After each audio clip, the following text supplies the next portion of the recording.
I never know what I'm doing here. Okay, I think I am live. Should be popping up any minute. My Wi-Fi's been being weird all day, guys, so I really hope this goes smoothly. I have all my bars right now. Go ahead and let me know when you can hear me in the chat. Welcome, everybody. We're gonna dive in. This is gonna be a long one. And if you've been kind of like following along with my, hold on, sounds good, okay. And if you've been kind of following along with my stories over on Instagram, you might already have an idea of where we're going here tonight, but I've been pulled several more places since then, and then it all kind of culminates at the end. So this really probably ideally should have been 2 videos, but this rabbit hole has kind of consumed the past couple of days of my life, and I want to just kind of wrap it up and get it out. So it's going to be a long video. If you need to come back and watch the rest later, that's fine. I'm kind of just going to go all of the places. So let me go ahead and share my screen. Hi, Eric. Okay. Oh, I'm about to burn myself with the sage.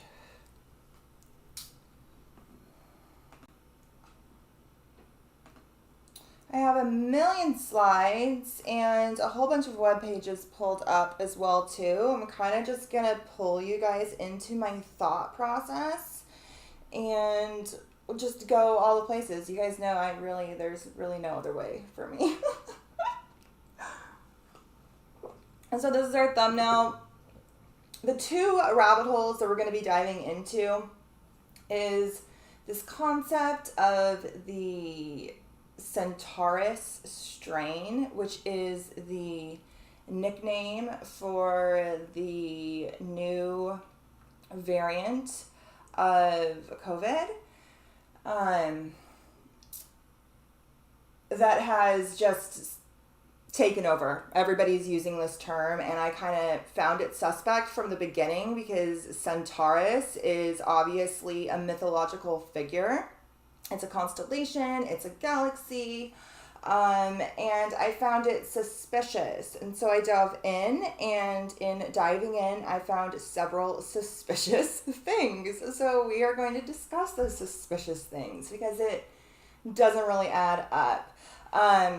And this is a picture kind of tied to the tweet that was used to dub the virus this name. And that's kind of where we're going to be going. And then you guys know the other day there was an explosion at Caroline says, I'm ready. Let's dive deep. Okay, cool. Yeah, you guys might want to like smoke a bowl for this one. We're going to be going some places. So Centaurus and the new strain. This concept of mind control, and it's like evolution from hypnosis, mesmerism or animal magnetism to hypnosis, to ultimately the things we see now, like MK Ultra, or even like this concept of quantum computing or nanotechnology or brain technology interfaces. So we're going to be going like a lot of different places, but that's all kind of tied to this Centaurus name. And this idea of warring factions within the mystery school realm.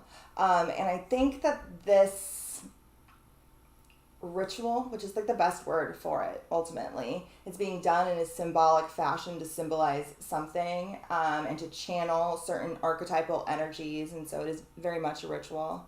Hi, from Chicago. Oh my gosh, what time is it over there? It's going to be really late. And people are already stoned. Cool. You're going to need to be. But this concept of the war within the mystery schools, the researcher, dark journalist, if you guys have followed my work, I'm sure you've heard me mention him. I'm going to bring up his YouTube at some point here too. He does a really good job, and he is way more well-versed on the subject than I. I am going to be talking about a whole bunch of things tonight that I barely understand myself. So I'm definitely in no way a expert on the subject. I mean, I think I know astrology pretty well, and I can read symbolism pretty fucking well. But all this other shit is all new to me. But this idea of warring factions, he seems to think that there is like one bad one and one good one that is, working with the Great White Brotherhood and like ascended and totally has our best interest in mind. I don't think that. I don't think either of them have our best interest in mind. But I do think that there is a sort of dynamic between one that's way more rooted in like the technological transhumanist mindset and another one that is more rooted in the occult. Both are rooted in the occult. But one is more rooted in immortality through technology and the advancement of humanity through merging with AI and all of these things. And another one is more rooted in the occult, in the concept of like ascension and things like that. But, it's like a left hand and right hand type situation. One, you are what they like to say in AA, self-will run riot. And the other one, you've completely given your will up to some sort of like outside deity. In this case, it is this concept of the all-seeing eye, some type of outside authority, whether it's a demiurge figure, a luciferic figure, some sort of light controlling figure. So we're going to kind of be going down that route. And then the other day, the Hoover Dam had an explosion. Everybody was saying it was a bomb, and that I even heard people say, like, the whole dam is down. People have no electricity. None of that was true. It looks like it was a transformer, but it still looks very orchestrated. And in diving into it, I dove into the monument connected to that structure. Conspiracies connects to that location, and it brought me all the way back around to CERN and things like that. So we're going to be going some places. We're going to talk about the astrology behind it, the mystery behind it, the fuckery behind it, and we're just going to go. All right, I always forget to do this. I even almost forgot to put this slide in here, and I did it at the last second. Could you guys like this video? Subscribe to my channel, send it to a friend, because I've already said a bunch of things and I'm going to say a whole bunch more things and it's not going to get seen. If you want to join my Patreon, it is linked below. You can join for as little as $3 a month and get access to like all the videos. I unlock them for everybody. It's pretty much a sliding scale, so you can pay whatever you want and have access to all the video content. And then I have like higher tiers where we meet and have sessions every 3 months, or I send like some sort of magical thing in the mail. I just made dragon's blood oil that I'm sending out for my clients this month, along with a crystal grid, like all the crystals to make a crystal grid that's like rooted in the Wheel of the Year. And then I'm also booking client sessions for August, and all the links for all of that are below. And there's also some other things linked down there, and some of them are videos that are only available on Patreon. So if you go down there, there's some stuff to check out. Okay, so this was the post that started this whole thing. Okay, Washington Post was like, hey, a random Twitter user named the coronavirus variant and it stuck. And I was like, oh yeah, what did they name it? And so I go and I click on it, and this post says that they named it after a galaxy. They don't mention the constellation aspect. They don't mention other things that this, it's even connected to a telecommunications company, like a big tech company is named that. But they don't mention any of the other things. They just say that this guy, Xavier Ostel, we'll get to him in a little bit, randomly decided, just randomly, and he's just a random guy with only like a couple followers, that we were going to name it Centaurus, and then it stuck, and we went on with it, and that's how it came to be, right? I immediately was like, okay, this is suspect as fuck for a multitude of reasons. First off, Centaurus is the centaur. Sometimes it is connected to Chiron. Sometimes it is connected to like the king of the centaurs, both of which are part divine in nature. They're part god. Most centaurs are part man and part horse. But Chiron, and his name is actually Centaurus, the king of the centaurs. Both of them, they're kind of the same entity. They just have different... The mythologies for both of them are like enmeshed, and some of them are attributed to Chiron sometimes, and some of them are attributed to him. They're pretty much the same dude. And they're not half human, half god. They're half human, half horse. They are half god, half horse. So they have this sort of like ascended, enlightened essence about them. And they're like better than the other centaurs.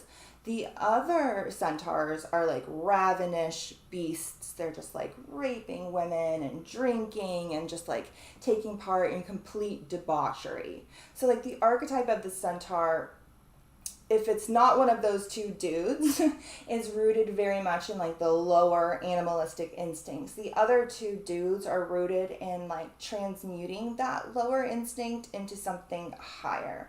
So the first thing I noticed is like obviously a centaur is half man, half beast, okay? We all know that what's happening right now is being connected to not only the apocalypse and the four horsemen, but, you know, the concept of the mark of the beast or the rise of the beast or like the incarnation of what some people are calling like the Antichrist, and we'll get to some other people's research later, and that's, you know, definitely where they went. You know, Steiner calls it Ahriman. This sort of incarnation of something from beyond that is, you know, working kind of against us. I see this very much as some sort of like AI entity, and we'll get there. But the first thing I noticed was, you know, half man, half beast. This is suspicious.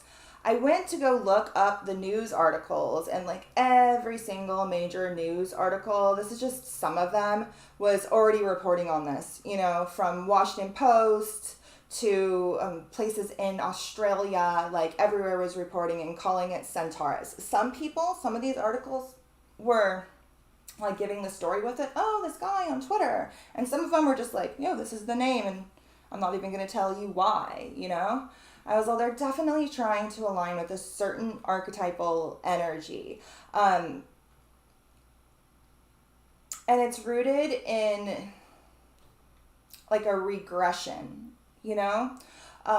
It's rooted in just, well, okay, so this is going to be later in the slides. I didn't have this part of the rabbit hole at this time. It came to me later, but if you guys watched my Capricorn moon video, I talked about like the Pluto return of America and the Bavarian Illuminati, and I went back and looked at all the dates and like what was happening on the world stage when those dates were exact, when those alignments, when those returns were exact. And there was like a whole list of things that happened the last time the Pluto return was exact for the Bavarian Illuminati. And that Pluto was aligned with that moon. So that's why we were really bringing it up. It was really being illuminated and culminated. The last time, you know, the elites were all in Davos at the World Economic Forum Summit saying things about merging with our cell phones by 2030 and all kinds of like super far out stuff. And we bought 13 million doses of the monkeypox vaccine. And at the same time as they were naming this new variant, the population was able to start to get the vaccine, particularly here in Los Angeles, where I live. Apparently that's where they're kind of starting off. So I find that a little suspicious that the new variant is named after a half human, half animal hybrid. And everybody is starting to be inoculated with a upgrade or some sort of substance that's coined after another animal. It's kind of suspicious. So the first thing, of course, I always look at is like the astrology, right? There's a couple of things. We'll go into the tweet. There's a couple of different things, and I went off on a couple of different tangents to look at every different angle of the original tweet or whatever. But the first place I started, of course, is with the stars, because that's honestly the first language I speak. And I'll do the stars before I even do the planets too. Okay, so Centaurus is, like I said, a constellation. We have Sagittarius, which is actually Chiron. It's just called Sagittarius. And he is also a centaur, and that sits along the ecliptic of the zodiac, where the sun and the planets and the moon all transit throughout the year where they sit. The constellation Centaurus is actually lower. It's more towards the southern hemisphere. It's over by the Argo ship. This is from the ship from the mythology of Jason and the Argonauts. It's south of Virgo, and it's down by the ship and like the Southern Cross. So if you are, hey Mello. So if you are down below, I know a lot of you guys live in Australia. If you're down there, you can probably see this constellation. These are the degrees of the zodiac that it takes up. This little clip here is from the website Astrology King. That is a really good website for looking to see where constellations are that aren't the zodiac and where they fall within zodiacal degrees. So this is where this constellation falls, which is exactly where the south node is right now. So all the eclipses will be falling along this constellation for the rest of this eclipse cycle. The south node is known as the tail of the dragon. It's a karmic point that plugs us into the past. In order to like obtain the wisdom that it holds, we can access a lot from the south node, but it also holds a deep source of karma and like a sort of like destruction type energy that like brings you to your knees and forces you to kind of look through things. I'm not saying they know that the south node is transiting through Centaurus. They very well might. But these archetypes speak. They name these things, like they name their companies, their cars, their literally every single thing is named after occult stuff or esoteric archetypal expressions, right? And they do this because these things hold a certain place within our consciousness. They're part of us, you know what I mean? So they're reflected in the whole. Astrology is everything down here. It's a mirror of it. So whether they are aware of it and planning things off of it, which electional astrology very much exists, and like things are planned for certain times to harness certain energies for ritualistic purposes, but then things also happen. They just like happen. They just decide we're going to name it after this for other reasons that we might get into here. And then we see it mirrored in the sky because those archetypes are speaking, right? I do think they knew about this though. And I think it's being able to like harness the like darker part of the evolutionary journey that we're on throughout this eclipse cycle. Not only is this the south node, so it's just kind of rooted in the past wisdom, but like all of our past mistakes, we can get very much stuck there. We have to work very hard to lean into the north node, which is in Taurus right now. Really asking us to lean into our body, lean into the earth, lean into being able to sustain ourselves through our own resources and physical things that we need to survive. All things Taurus governs. Uranus is there, so it's forcing us to make those changes in our lives to be able to sustain ourselves because of the changes that are coming. It's also changing financial structures and all kinds of things as well. But Scorpio governs the occult. Scorpio governs all that is hidden, all that is unseen, all that is unknown, all that is lurking in the shadows, the like shady underbelly of society, all esoteric occult truths, the transformation of the self, alchemy, shadow work, all of that stuff. So I think that they are trying to harness this energy in order to pull things from our like collective past. Like everything is already known, right? You know, we're swimming within this Akashic field. The past is not really the past. You know, time isn't really linear. We can really tap into anything at any time. But where the nodes are is where we can really lean in strongest. That's like they're our cosmic clock, you know? They're where the luminaries meet, where the eclipse points are. They are literally open portals. That's what they are. And right now that portal, the dark part of the portal, is open to Centaurus. So maybe that's why they picked it. Who knows? But it's definitely something that I noticed. I wrote that it's suspicious. In traditional fixed star astrology, this star represents intelligence and wisdom and a talent for the sciences, which is probably something they're working to lean into. But also for many of us, you know, it represents botany and medicine and astronomy, perhaps why I'm talking to you about this right now.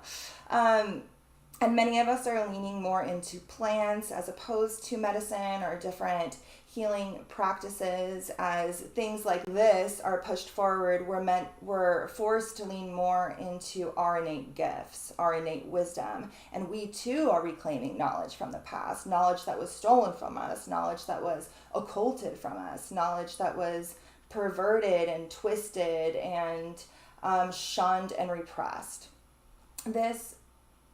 These stars are also, and the whole constellation is said to represent skills in music and divination. Centaurus makes people full of energy and very passionate, but with a tendency towards revenge. This constellation has also been associated with weapons and poison. The poison part is pretty apparent. I'm pretty sure many people can agree now that everything that they're putting in the bloodstreams of humanity right now is legitimate poison. And, you know, these poisons, I believe, are plugged very heavily into a huge weapon that we call the internet. Which obviously, I mean, we had the internet before we had 5G, and I don't think it was trying to kill us as much back then. But this sort of infrastructure that was just put there, these sort of frequencies, even things like CERN and HARP and quantum computers and things like that. If you want to know more about these concepts, we're going to touch on them as we go, but like they all need rabbit holes of their own. I think maybe I'm going to do one on quantum computing next. The Shuman Resonance video that I have here on YouTube that I did like this time last year with Sharon and Claire. It's funny because this rabbit hole involves other people too. Cancer season, Cancer governs my 11th house, which is like the house of the collective and like interacting with others to be like a larger consciousness. And it seems like this time every year, people and I interact in such a way that we like crack codes. So, I don't know what I was saying before that, but we were talking about the poisons and the weapons. And oh yeah, watch the Shuman Resonance video. It's here on YouTube. I didn't link it below, but it's here. You can watch it. We touch on all these different concepts, you know, the different frequencies, the different technologies, the conspiracies behind them and whatnot. And also the work of the Dark Journalist. He does a bunch, and he has a lot of interviews with Ilana Freeland and others who speak on this pretty heavily. So an interesting thing about this constellation is that Alpha Centauri, I guess it's actually Proxima Centauri. The next slide, I Googled it. I thought it was Alpha Centauri, but they're right by each other. Proxima Centauri, which is one of the main stars of the constellation of Centaurus, is the closest star to Earth. And astronomers have been tracking radio frequencies from this location for a while now. And it's widely believed, even by some of the Muggle scientists, that a high technological civilization resides there. It sparked the debate and the conversation about ET life, again, within the traditional scientific astronomical realm. The star is super close to us. It's only 4 light years away, and it's the closest star to us, and Alpha Centauri is. And it's said to be the easiest star for us to reach, or for them to reach us. And so a lot of ET lore or conspiracy theories or things like that, a lot of times they mention the Alpha Centaurians. A lot of government project researchers or things like that, that's one of the star systems that they lean into the most. And probably because it's the closest one to us, but it's definitely one that's mentioned a lot. In my readings, I say that the star is very much associated with the advancement of knowledge through technology. Even things like this, me talking to you, doesn't have to be negative at all. But in its extreme, that manifests as the transhumanist agenda. And then like I said earlier, this constellation, as well as Sagittarius, is connected to Chiron. So this archetype represents wounds, but it also represents the healing of wounds. And these wounds are always deeply karmic in nature, which is really what this all is that's going down. It's some sort of karmic repeat of what can best be described as Atlantean times, but sometime before. We're repeating things in a same but different, probably more inorganic, more materialistic expression in order to repeat these same sort of karmic tests and hopefully do something different. But we have to get to the point of making that choice. And so a lot of things are repeating and are unfolding before us. Chiron governs our wounds and our healing. It also governs the realm of medicine, both organic medicine, like plants and botany and working with the land, which the centaur is very rooted in because it's rooted in nature, right? Or inorganic, which this half god half could very much be, because we all know that some of those gods are not organic. Some of them are AI in origin. Some of them are created by what could best be described as men. Okay. So this is an article that talks about the radio transmissions that come from the star. I had it pulled up, but we're not going to go over there because it's not important. You guys can go read this if you want. You can literally just Google Proxima Centauri radio waves and read a bunch of stuff. But scientists, it's one of the things they argue about. You know, some people think oh, that was super uniform. That was definitely a communication. And some people are like, this is some sort of natural phenomenon. Who knows? Okay, so this is the tweet in question. There's a couple of interesting things that I noticed. So I went to look up the tweet, and when you look it up, what you actually find almost every single time, unless you go and specifically search the original guy's name on Twitter, is you'll find this guy, Ed Young, blue checkmark motherfucker. We'll get to him in a little bit.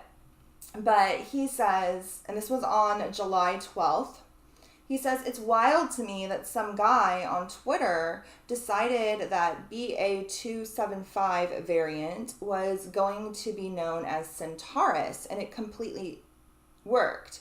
And he didn't actually retweet the guy's tweet. He took a screenshot. He cut off the likes, the reshares, and all of that. He took a screenshot and he paired it against some images of articles talking about it, you know, the Daily Mail, stuff like that. These were 20 hours ago, so it was like right around July 12th. So he's making it seem like they just kind of started talking about this, right? I wrote here that this was on July 12th. It's the day after the exact pass of America's Pluto return and the day before the Capricorn moon, which aligned with that Pluto return. And so they picked the middle point, right? Which fell at the exact same degree as the 2020 conjunction between Saturn and Pluto. The Saturn-Pluto conjunction of 2020 is the conjunction that literally kicked off lockdown and COVID, which is what I wrote right there. I said, this is only 4 days ago, and it's already spread like wildfire, and all the mainstream news are using it. I call bullshit. I fixed the dates. I was diving into the dates. I mapped it out here as I go. But at this time, I was thinking that they had just launched it. The way it really went down was the original tweet, this guy's tweet, Xavier Oxzul or whatever it is.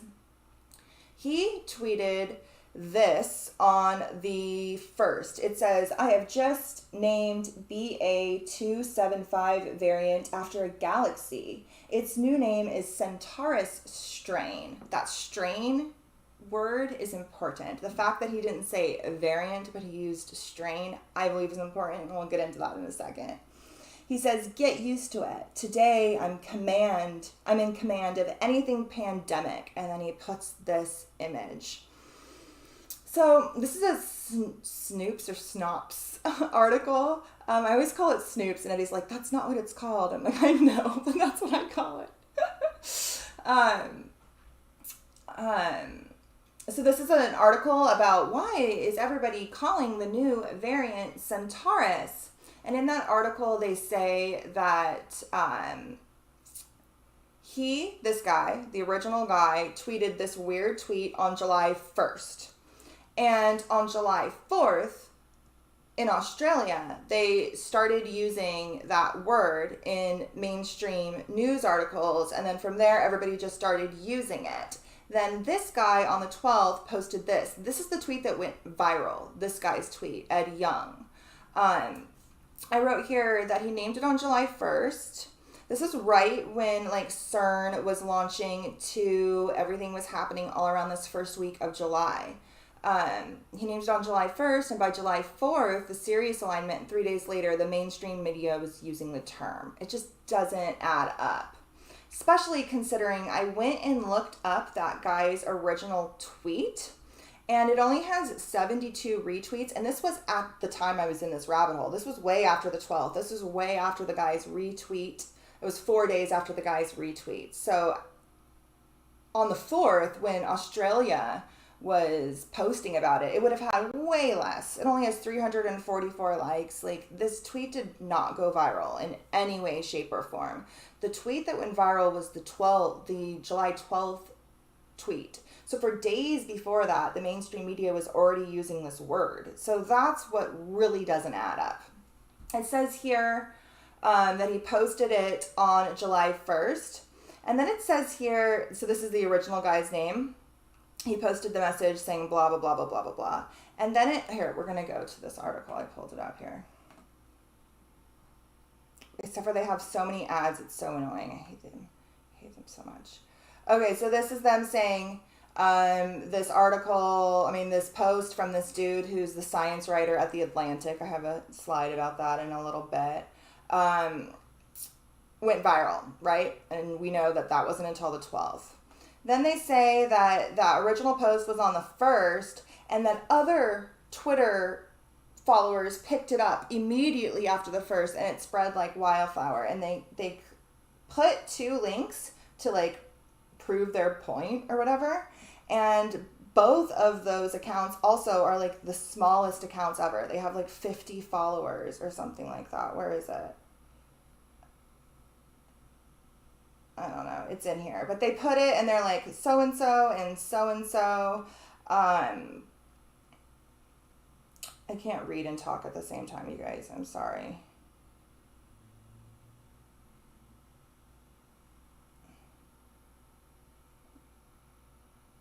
Here, Twitter users picked it up. So if you go to this Twitter account, like these tweets are nobody. Like, okay, the health board picked it up. It has 3 likes. Do we really care that somebody posted this on July 3rd and it has 3 likes? No, we do not care about that. That is stupid. Here, this is another person. Oh, they're like, oh, this person used it too. So this is part of our claim that this has been around, and it got so big on Twitter.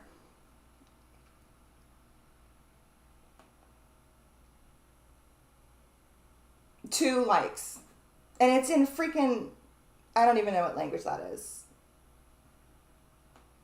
Sanskrit? I have no idea what that is. What is this?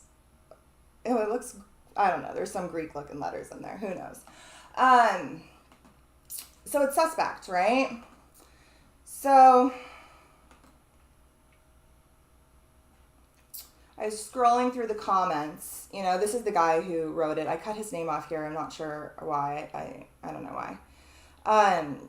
Remember the Omicron variant too? I dove into that back then. I don't know if any of you guys remember. And it's named after a whole bunch of weird movies that are all about like alien invasions, right?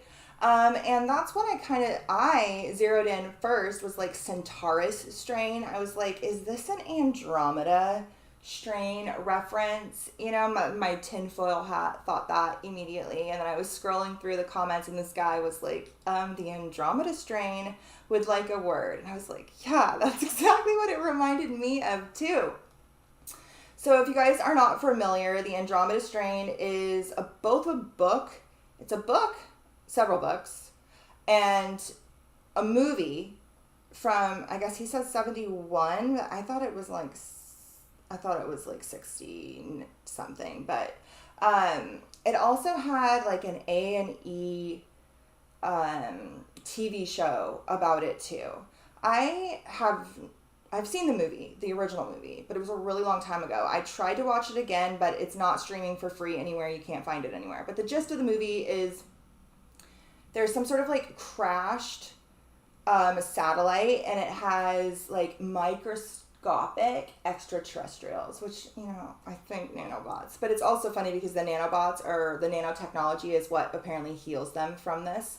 But these microscopic organisms like invade the humans, and they die from blood clots. And I'm sorry, I laugh at inappropriate times. They die from blood clots and insanity. So these are just some things connected to this novel and also movie, right? Nanotechnology, it's an aerosol nanocrystalline substance that is supposed to like shield them from it, which sounds very much like the mRNA vaccine, right? Literally causes blood clotting. The sequel is the one that's rooted in like the nanotechnology, the nanoscientists. The plot also revolves around like brain computer interfaces and just this like invasion of tiny aliens and the tiny medicine that is supposed to keep you from having a brain blood clot and going insane, pretty much. This is an interview from NPR from some guy who I think he was like he wrote the biography on the author, and I just found a couple parts of it pretty interesting. Is there anything over here I wanted to say? No. Okay. He says there's 2 different copies of the book of the Andromeda Strain. And in one of the copies, the foreword, the author writes like that the government contracted him to write the book about an actual event. And this guy's like, oh yeah, I have that copy. And then he goes on to say like, oh my gosh, I like seriously almost believed that. And that's kind of what I've read. I don't have the book, but that's kind of what I read.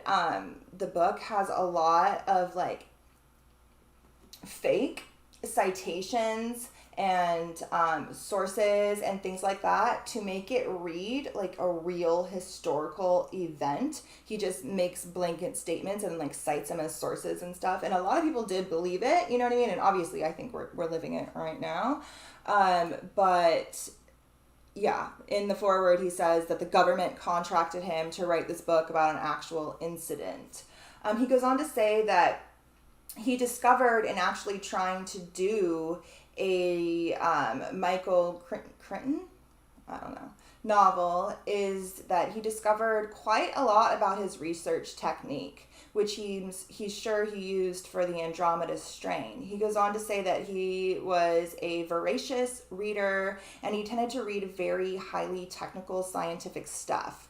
And you can see it in the Andromeda Strain, where he's been delving deeply into material that the public really didn't have any idea about. For example, he obviously had read and knew about the Army laboratories in Fort Detrick, Maryland, where the researchers, even back in 1969, were working with spacesuits and dealing with extremely dangerous organisms. Back then, they had been working on biological weapons. I wrote here, I just put here, oh yeah, I forgot about the going insane part. I was remembering the blood clots, but I forgot that the other people like went insane, and they went insane like slowly and secretly.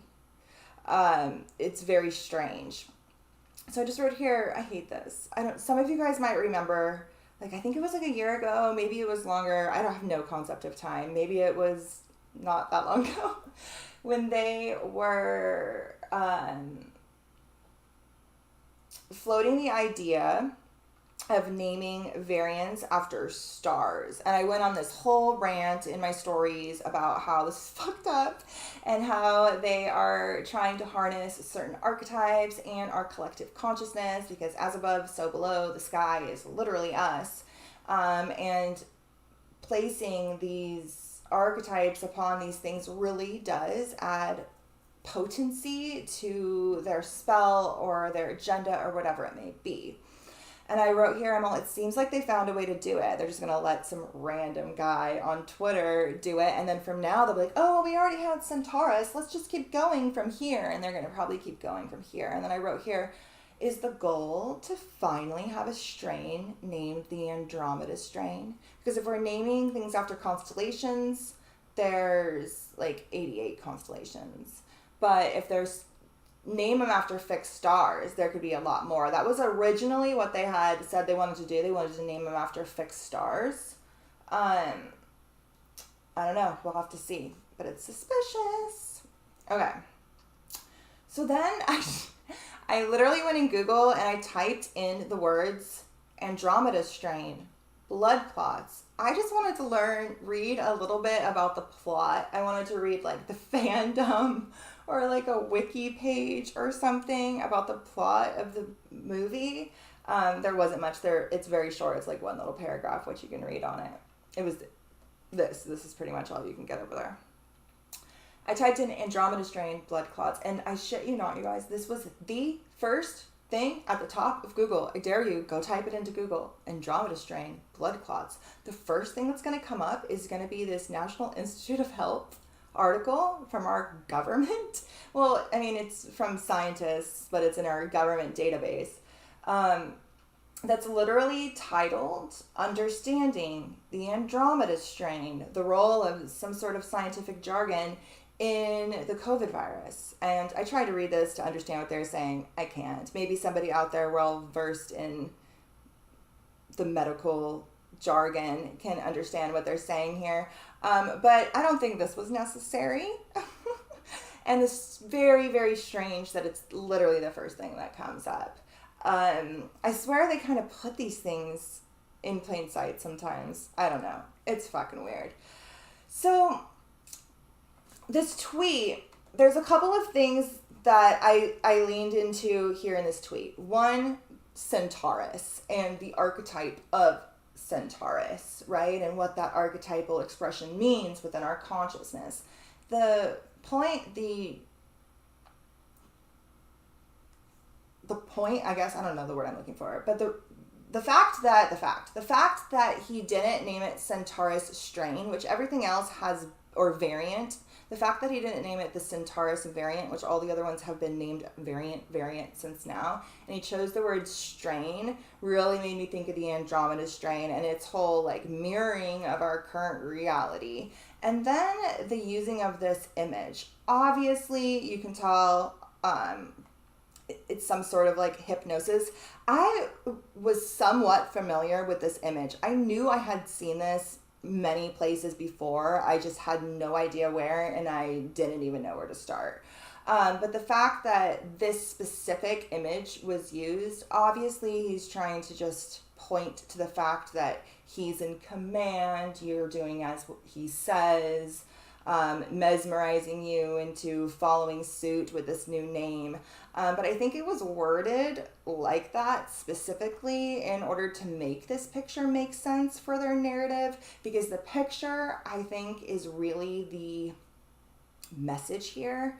You know, the Dark Journalist does a good job of pointing this out. Gigi Young does a fabulous job on her In Plain Sight series of showing how a lot of things are done in plain sight, but how like messages are given back and forth.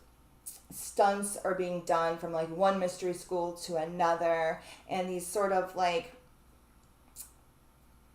messages that are under the radar for us who are the masses, but make more sense to those who are initiated, right?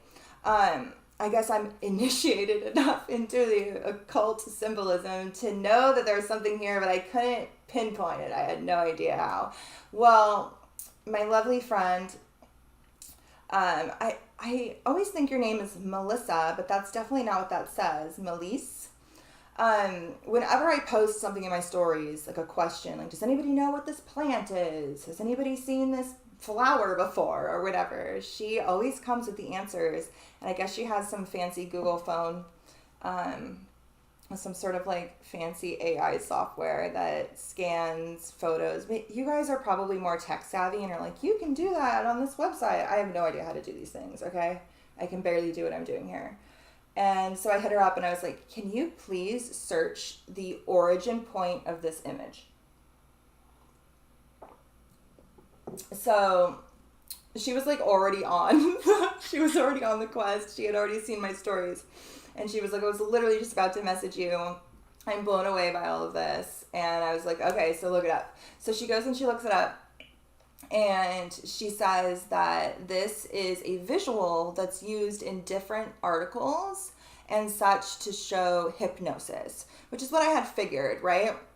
But through the link she sent me, I was able to pinpoint like where it originated and who's in the image. So she sent me this link. That's the link that comes up on her search engine, is for animal magnetism. And here it says animal magnetism, also known as mesmerism, was the name given by German Dr. Franz Mesmer in the 18th century to what he believed to be an invisible natural force possessed by all living things, including humans, animals, and vegetables. So it's like the bioenergetic field, right? This sort of like life force that's within all living things. I mean, I think it's even in inanimate things, but, you know, that's what he said. So she sent me a link. And so I started looking at the animal magnetism at first. And at first I was like, obviously this is like rooted in hypnotism and mind control. But diving into it, I saw that this concept of hypnotism and mind control is rooted in this feud between like the woo-woo freaking, you know, more mystic types and the more transhuman scientific materialist types. You know, my brain just flashed to the Dark Crystal. It's like the duality between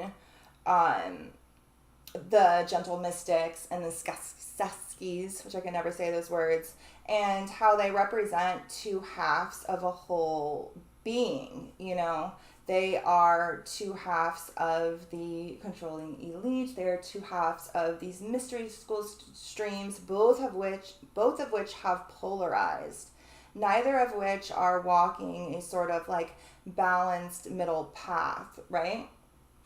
So the concept of animal magnetism, which was later referred to as hypnosis, was originated by this guy, Franz Mesmer. Okay? You guys can go and read this page. I'm not going to, I have it all pulled up, but we'll be here forever. Like, what time is it right now? Oh, I'm doing okay. Okay, except for we have 2 rabbit holes here, so maybe I'm not doing that good. So I'm just going to go with the slides. But, this is Wikipedia. You can go look this up. We said it was the German guy, right? We have these different forms of, or like implementations of hypnosis. And we'll read some like work from the Theosophy Society here in a little bit. His is way more rooted in like mysticism and healing. And what they say later where like the brain isn't like overridden, like you're not doing things completely against your will like hypnosis can do, which is later developed by James Braid, who was like what Wikipedia calls a gentleman scientist. I don't know. I think that's an old-timey word for transhumanist. I have no idea what that means. But I have a feeling it means he is not rooted in the occult, since he was really getting into the concept in order to debunk it. And in debunking it, he realized that there was something to it.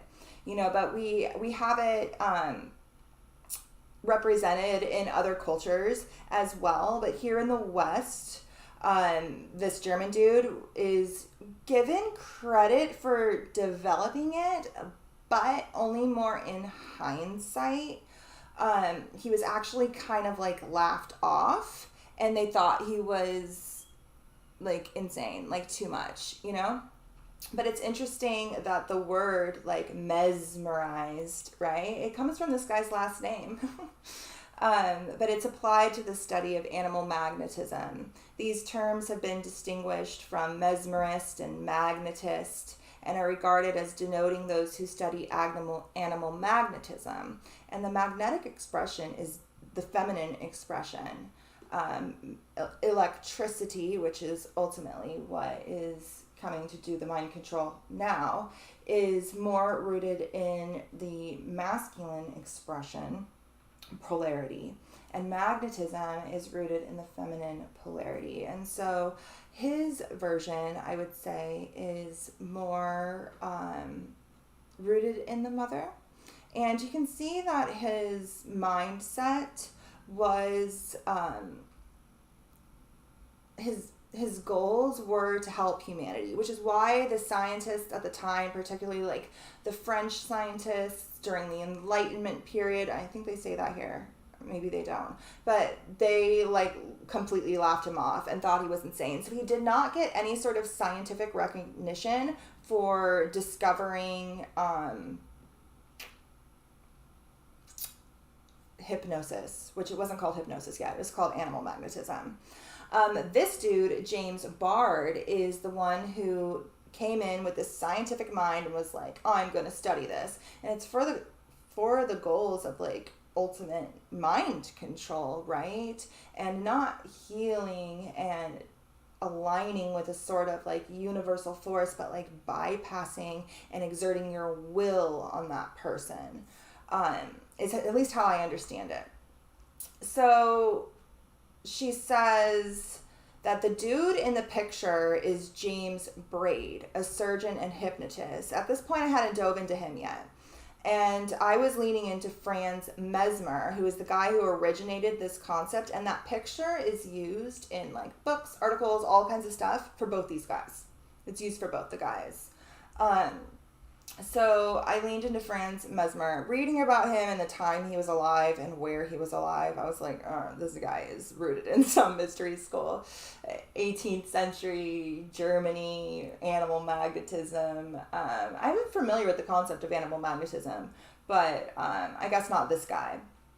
And so I did a little bit of Googling, super simple, and this article came up. And we're going to go there in a second. We'll move through it. But in reading it, I realized that this picture seems to be a kind of symbol to represent this war between the scientific materialists who then took all this occulted knowledge, perverted it, and used it for different ends, and this sort of like light-based mystic mystery school stream as well, right? Steiner talks about like the Luciferic forces, which is, light-based, the light bringer, Luciferic forces, and the Ahrimanic forces, and they're both here, and we have to work with both of them simultaneously, but we don't want to lean too far into either extreme, but they're both within us, right? So it'd be that kind of dynamic. So I wrote here to Melise. Let me know if I'm pronouncing your name wrong. I don't think you're here right now, but I know you'll watch it later. Let me just check in with the chat really quick.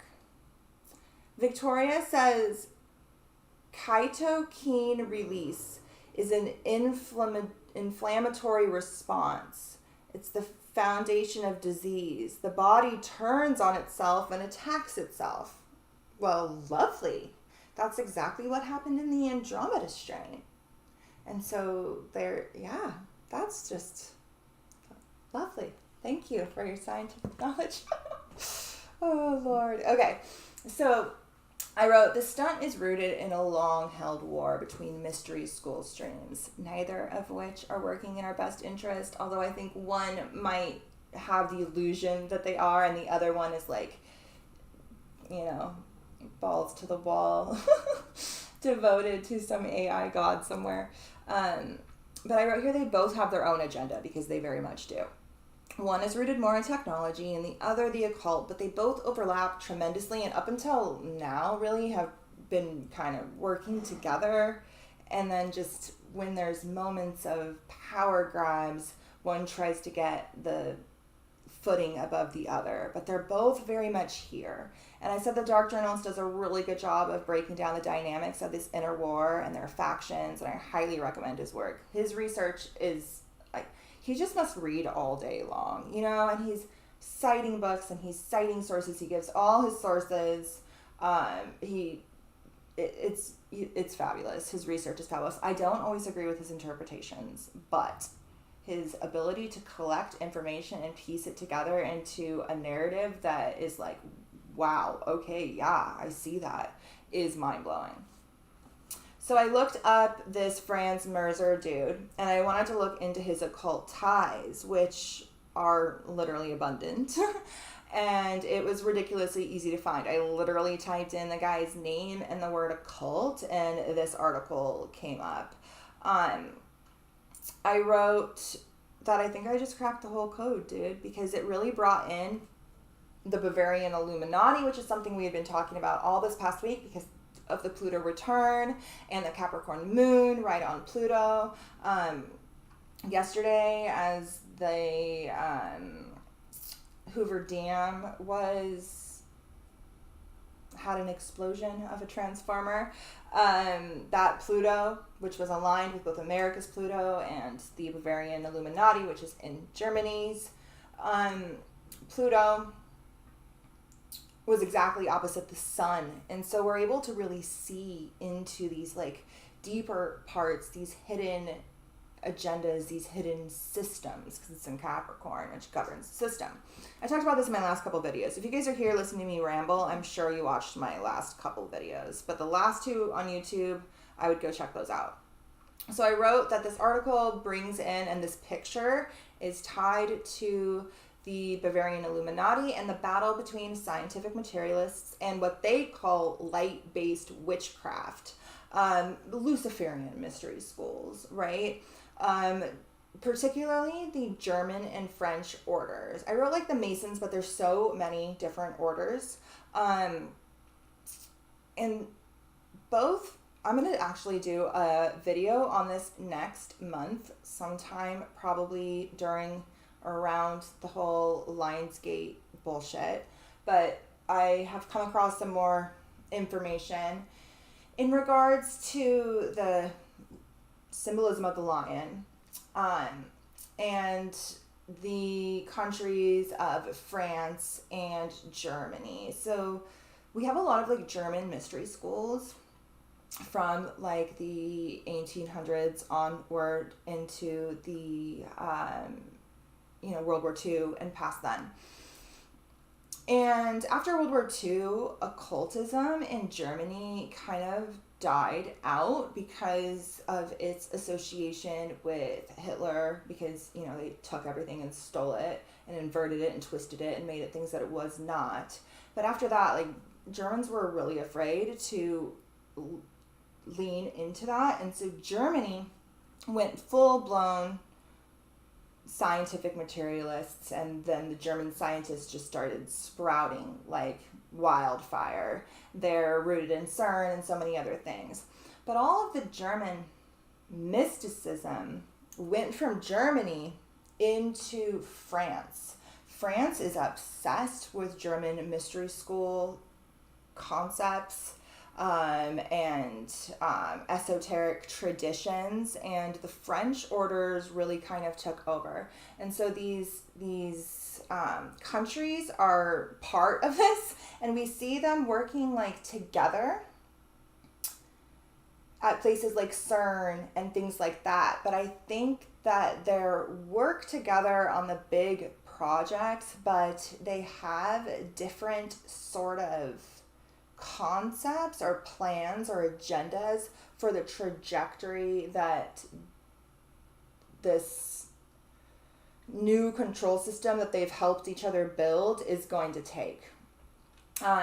So let's go look at this article a little bit. I have it pulled up right here. Wait, where is it? I looked up so many different things I can't remember. Maybe I don't have it pulled up.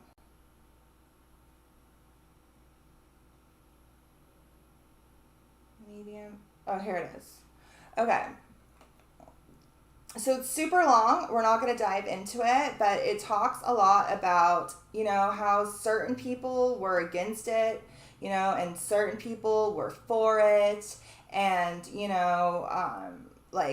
was the argument of science. Like, this Franz Mesmer dude was coming out with this like concept of animal magnetism during the Enlightenment period, when everybody was like becoming more scientific minded and they didn't want to be like associated with a lot of the woo-woo stuff. But simultaneously, a lot of other people were leaning so far into the occult because we had this rise of occultism. And so that's when we really started to see this split. This article goes on and on and on about the dynamics. It's like so long, you guys. Definitely come read this. I'll link this down below after. But it talks about like how it's America and France and Germany and England as well, and this sort of like tension, and how France is, America wouldn't exist if it weren't for France. All of the founding fathers and the Masonic, Rosicrucian, mystery school streams that seeded America and started America in like 1776 were rooted in French mystery schools, and supported by them and led by them throughout our revolution. It's really long, you guys, but definitely come and read it. It's really good. I have this linked in my stories over on Patreon. I have a story highlight with all these slides, so you guys can go and read that. We'll be here forever. It's already 10 o'clock if we read that whole thing, but it's good. But in reading it, this is the conclusion I came to. This picture and this dynamic between this dude, James Braid, who gets credit for discovering hypnotism. This guy, he gets credit nowadays, but like back in the day, he did not, for this concept of animal mysticism or animal magnetism. This guy, who is, like I said, a gentleman scientist, he was a Scottish surgeon. Willing to bet he was a Freemason. I didn't dive too deep into him because I can't go in every single tangent, but I'm willing to bet he is. Who knows? There's a lot of them over there. But he is a surgeon and a hypnotist, but rooted very much in the scientific mind. This is a little bit about him. So, like I said, gentleman scientist. Considered the first to investigate the matter of mesmerism. See, it gives him credit to be the first to investigate it. He, Franz Anton Mercer, is giving the credit for like discovering it, but everybody laughed him off. He gets to be the first to study it scientifically, so he gets credit for it. It says, in a scientific way. And who deserves more honor than he is to receive. I don't know who wrote this. Dude gets a lot of honor for it. He's all over the internet when you look this stuff up. He was a skeptic. He was trying to debunk it and ended up realizing that it is true, right? And so he gets credit for it. And he realized the, I guess we can just... He thought it was the result of illusion and delusion, but he realized through his studies that it wasn't, and that there was actually something here. I don't know if I have it here, but I read somewhere that he then started to lean into this for all different reasons, all different things that he thought that he could change within the psyche. There were good things like, you know, psychological disorders and things like that, but a lot of it was, like I said before, exerting your will, like what we see hypnotism as now. Like the person is gone, they're no longer of their own faculty, and they're clucking like a chicken until the dude snaps his fingers. You know, it's something different. It's much different than what Franz Anton Mesmer was about. It's way more rooted in the scientific mind, right? It's taken the mysticism, it's taken the spiritual connection out of it. You guys can pause and read this if you want. I just wanted to kind of point out the year. So he first started practicing animal magnetism in 1778. Everything has a chart. Everything has a chart. Everything has an origin point. So the birth of hypnotism, or animal magnetism, or mind control, whatever it is you want to call it, originated in 1778. So 2 years after the creation of America and the Bavarian Illuminati. So it means that it too is in the midst of its Pluto return, and it will be exact right when these ones are over, a little while after. We see that kind of happening on a world stage. Many of us are, Pluto comes and destroys. Pluto comes and destroys, shows what was hidden. It also brings new hidden things along the way. It hides and exposes. Every astrological archetype is paradox, but it does both, right? Everything is a chart. So this concept of influence onto your mind from an outside source, rooted in whatever sort of system it may be, is crumbling. It's having a sort of destruction period where we're able to see, and many of us are breaking free from these constructs and able to see things for what they really are. And so I think that is really hopeful. I wrote here just to kind of summarize it all up. The first dude was really into the occult, and he was super woo-woo. We'll talk later about all the different mystery schools that it's known that he was initiated into. he tried to get scientifically recognized for his development, and a bunch of like really famous scientists like really literally laughed in his face. They thought that he was just pseudoscience, an illusion, a joke, a party trick, right? The second dude, James Braid, was a scientist, and he gets credit for being the first to scientifically study the phenomenon of mind control and or hypnosis, even though he was just trying to debunk it. So, like I said, it's rooted in the war between these elite orders, and one is rooted in the scientific mind. This just goes into like what mesmerism is, you know? Oh, these are the Theosophy ones. I do want to read these. Okay, so this is from Theosophy Wikipedia page, and it has a quote from Blavatsky about this Anton Mesmer dude. I'm just going to read this.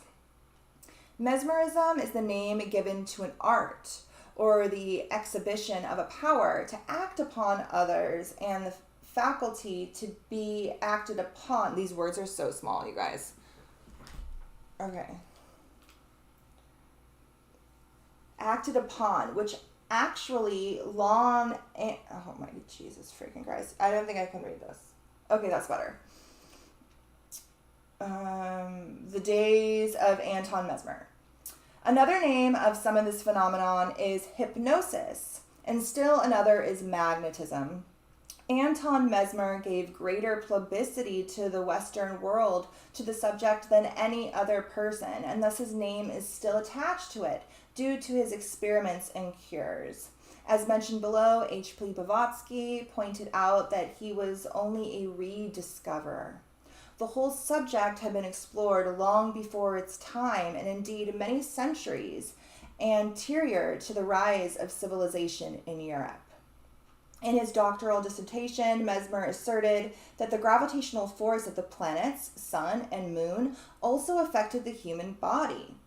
And after his encounter with Father Hell, Mesmer revised his animal gravitation theory to one of animal magnetism. This universal force was not external gravitation, but rather an internal force. Mesmer began to base his medical practice on his belief that an invisible fluid ran through all living things. Disease resulted when the fluid's flow became blocked. Health could be restored through contact with the conductor of animal magnetism. The magnets in Father Hell's theory were superfluous. Mesmer argued as Mesmer himself or any object that he may magnetize could restore the flow. Thus, Mesmer called his animal magnetism because it works not only with metal, but also by the mere laying on of hands or so-called streams. So if it works with metal, that would be nanoparticles as well. He further, and like argon energy and things like that as well. It's not only negative, harmful, you know, obviously they're going to get into how this is good. It's this force that runs through all of us, right? That is being experimented upon and used to control, right? Frequencies do this to us. It acts upon this force that is everything. Okay, where the hell was I? Okay, this is just about healing disease, mutual influence between bodies, and blah, blah, blah. Okay, so HPV wrote, Blavatsky wrote that Mesmer was the famous physician who rediscovered and applied practically that magnetic fluid in man, which was called animal magnetism and since then mesmerism. He was born in 1734 and died in 1815. He was an initiated member of the Brotherhoods of Fratres Lucas and of Luxor, or the Egyptian branch of the latter. It was the Council of Luxor which selected him according to the orders of the Great Brotherhood. The Lucis, I wonder if that's, well, I guess was before her time, so maybe not. But that's definitely a Lucifer reference, or light. It's a reference to light. All of these are Luxor, Lucius, the Great white brotherhood. They're all references to light, even though HB herself is rooted in both, particularly strong in the Eastern tradition and the mother. A lot of the mystery schools that sprouted from her were so rooted in the light. It's really confusing when you actually read a lot of these occultists' work. They believe a lot more closely aligned with what I believe, but the things that sprouted from them later that then, flooded the New Age movement are so polarized. It's strange. So according to these were according to the orders of the Great Brotherhood to act as I have no idea. I'm so bad at Roman numerals, you guys. I'm not even going to pretend like I know what that is. Maybe somebody knows. We can put it in the chat. I'm guessing maybe it's the 18th century. No, is that 18th? Whatever. I'm going to go with the 18th century as their usual pioneer, set in the last quarter of every century to enlighten a small portion of Western nations in occult lore. It was Saint Germain who supervised the development of the events in this case, and later Calixstrato was commissioned to help. But having made a series of mistakes, more or less fatal, he was recalled. Of these three men, who were at first regarded as quacks, Mesmer was vindicated. The justification of the two others will follow in the next century. Mesmer founded the Order of Universal Harmony in 1783, in which presumably only animal magnetism was taught, but which in reality expounded the tenets of Hippocrates, the methods of the ancient Asclepia, which is Asclepulus, which is Ophiuchus, the healer, the Temple of Healing, and many other occult sciences. I just floated the idea. I was like, okay, do you guys think that this variant was named by a random dude and only got a couple of likes on Twitter and then it went viral in 3 days? Or is this some sort of mystery school stunt? I'm not claiming that I understand the message completely, but I can see how it is rooted in this war that we are in the middle of right now. And it seems like a sort of message or a sort of stunt. This is a little, I'm not going to read this one. This is a little bit about his legacy, and how he's looked at now. This is, of course, through the lens of theosophy. So, they have a rose-colored glasses over there. Okay. So then I was like, who is this freaking guy? This Ed Young guy. We got to go look into him. So I had to go back and I had to look into him. I guess I missed the first line of the freaking Snoops? I have no idea what the name of that stupid debunk website is. But I always call it Snoops, and Eddie tell me that's literally not what it's called. The letters aren't even right. So I looked into who he is. His tweet is the one that went viral. The original tweet only has 344 likes. And yeah, this guy is the science writer at The Atlantic, blue checkmark guy. He's a mainstream science writer. He's literally a mainstream science writer. And we have him to thank for this, the world knowing about this, ultimately. The mainstream media was already using the word and had been since the 4th. Okay, we don't need to really touch on this. Oh yeah, I guess I wrote here, I just don't believe that all the different mainstream news sources saw some guy's tweet that only had a couple of likes and all of them thought, yeah, we're going to use this. I don't buy it. I don't buy it at all. So then I realized, okay, I know why I'm diving so deep into this rabbit hole. The astrology, the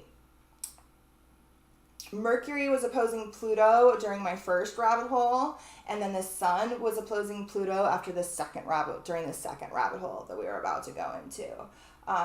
Mercury and Pluto in my chart are conjunct, and it's known as the aspect of the detective. So I had the same sort of like energy mirroring in the sky, and of course that helped me to do all of this.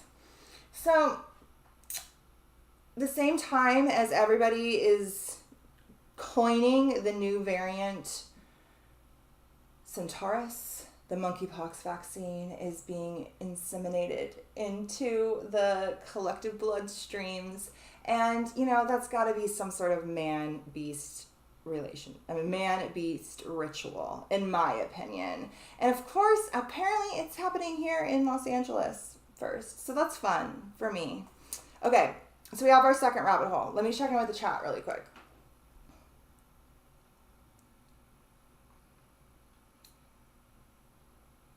Yes, okay. Caroline says there, I saw that and I tried to read it backwards and I couldn't do it. I spent way too much time doing it. Caroline says there are words in the background of the photo. It's backwards, but it says something, something nations. I'm going to try and decipher. Yes, try and decipher. I meant to take a screenshot and like do the resolution up to see it, but I got distracted. I did go to try to find this picture other places. Here, this is the...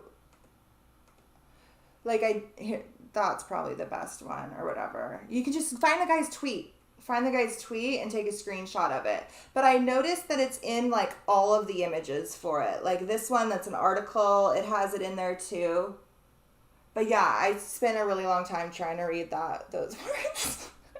I couldn't decipher it. But I'm already dyslexic, so I can't really, I can't do the backwards. I can't do it. I can't do it. Okay, so that's one rabbit hole that ultimately is connected to this rabbit hole, but you have to kind of get to the end to see how. Okay. So the other day I woke up and my DMs were flooded. You guys, so many of you guys sent me the same stuff. It's so funny. You guys get me. I woke up and I had my DMs full of, did you hear the Hoover Dam exploded? And I was like, had a bunch of things planned with my kids that day. I was like, okay, I'm going to come back to this rabbit hole later. And so I posted this and I was like, I will be back. And when I felt like I had some time, Atlas, is there a Mesmer asteroid? There probably is. Can somebody look that up on astro.com for me right now? I don't want to go over there and do it. Good freaking point, Atlas.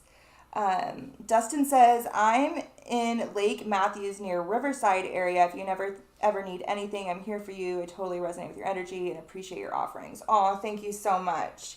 Atlas, can you go check that for me over on astro.com? Like, I definitely need to know. I need to know where that is. I need to know where it was on the July 1st.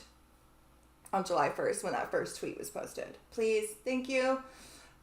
If you want to go look at the time of the tweet, we can do the exact time and get the exact chart.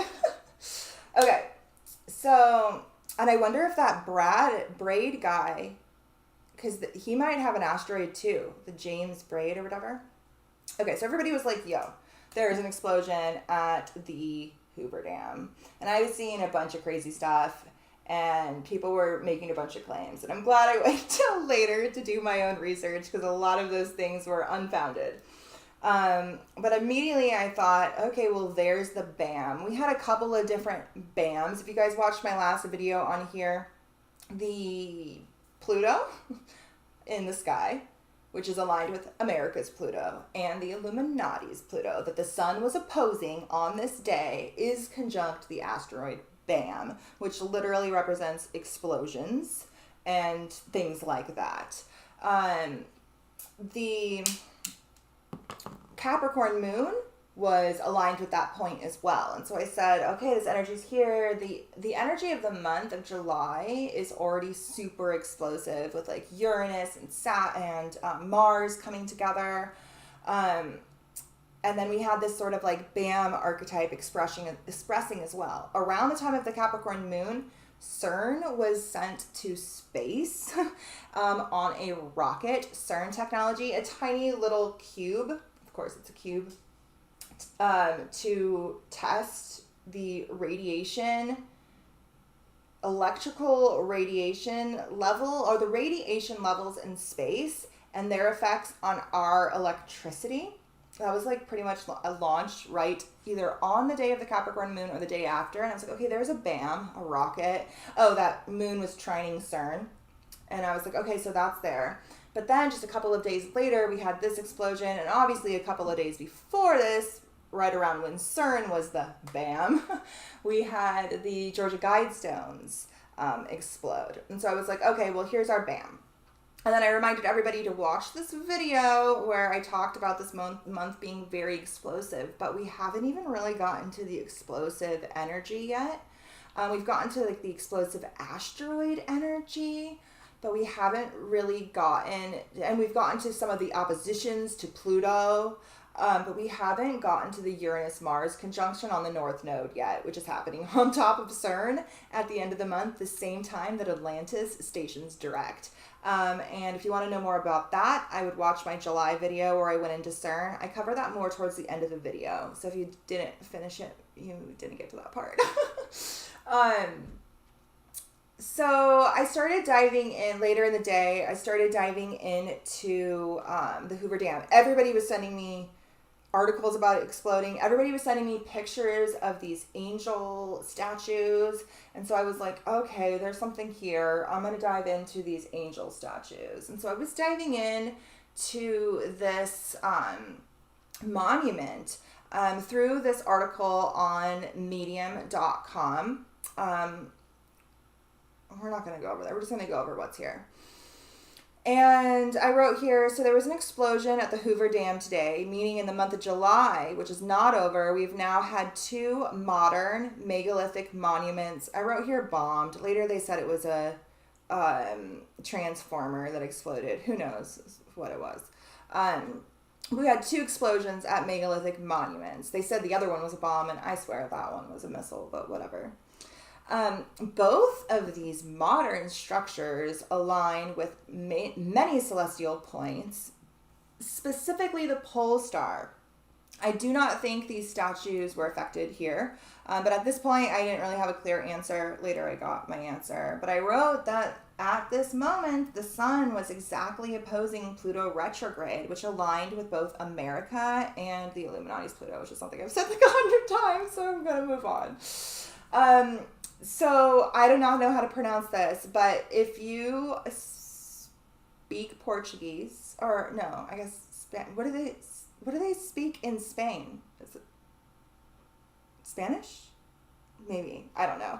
But this is a fabulous follower of mine who's so supportive of my work, and she is kind of like the mindset of me, very conspiratorial and also an astrologer. And so she connects the sky mystery with the world mystery. And she's from Spain, and she has a YouTube channel here. And then this is her handle over on Instagram. Her posts are not in English though. So if you can read them, tell me what they say, because I bet you they're good.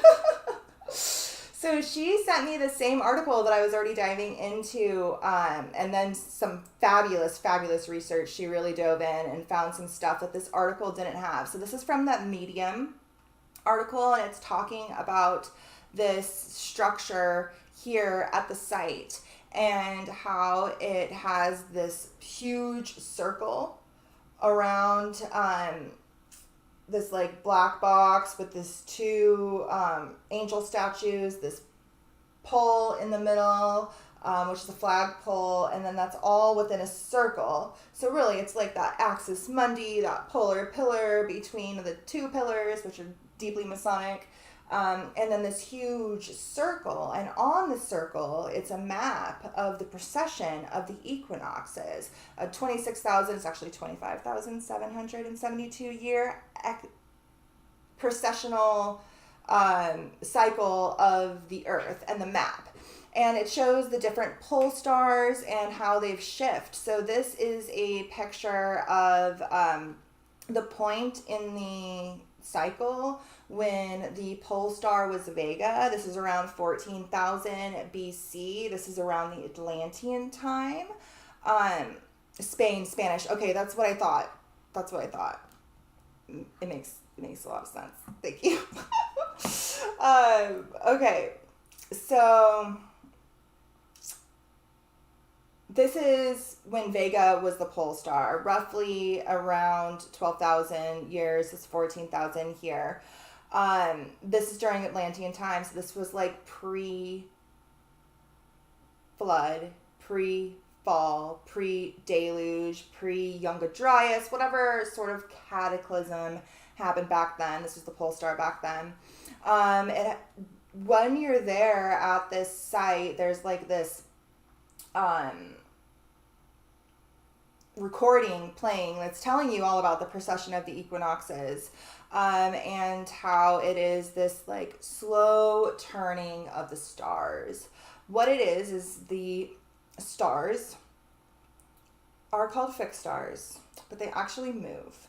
They move 1 degree on the zodiac every 72 years, and it takes them 25,772 years to go all the way around, and that's what's called a great year. During this time, the Earth wobbles on its axis, they say due to the gravitational pull of the sun and the moon kind of like battling ultimately, and the pole star shifts throughout the time. So during this time, it was pointed at Vega.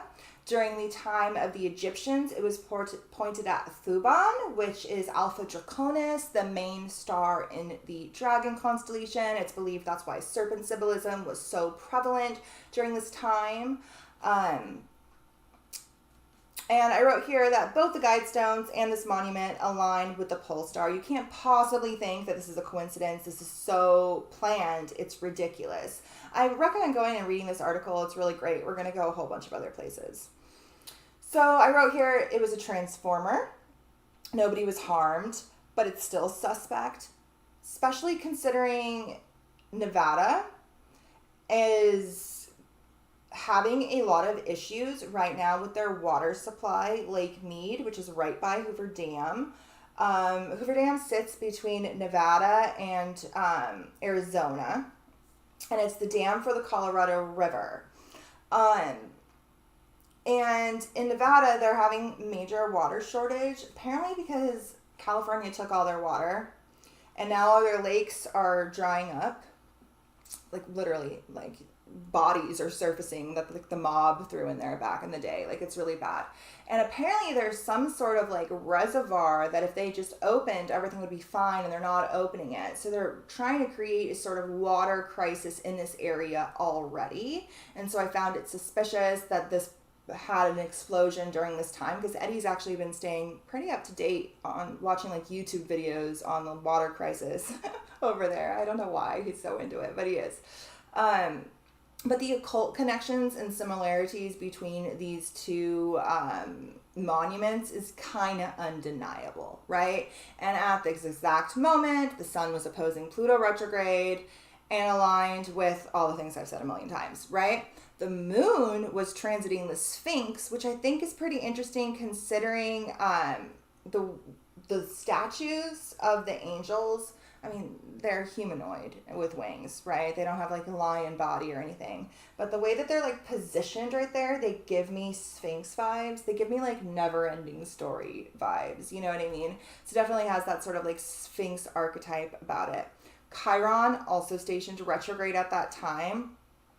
Apparently it's on top of the Illuminati's Chiron, because not only are they going through their Chiron return, so if you're around the age 50-ish, about to turn 50-ish, Chiron, you have Chiron in Aries, right around the same place that the Illuminati's Chiron is. And so your wounds are going to be strongly rooted in these wounds as well. And their wounds, and also healing, because Chiron represents both the wounding and the healing and the wisdom. The Chiron, the Bavarian Illuminati is going through both their Chiron return and their Pluto return. And so the sun was opposite their Pluto at this exact moment, and Chiron was stationing retrograde on top of their Chiron. What?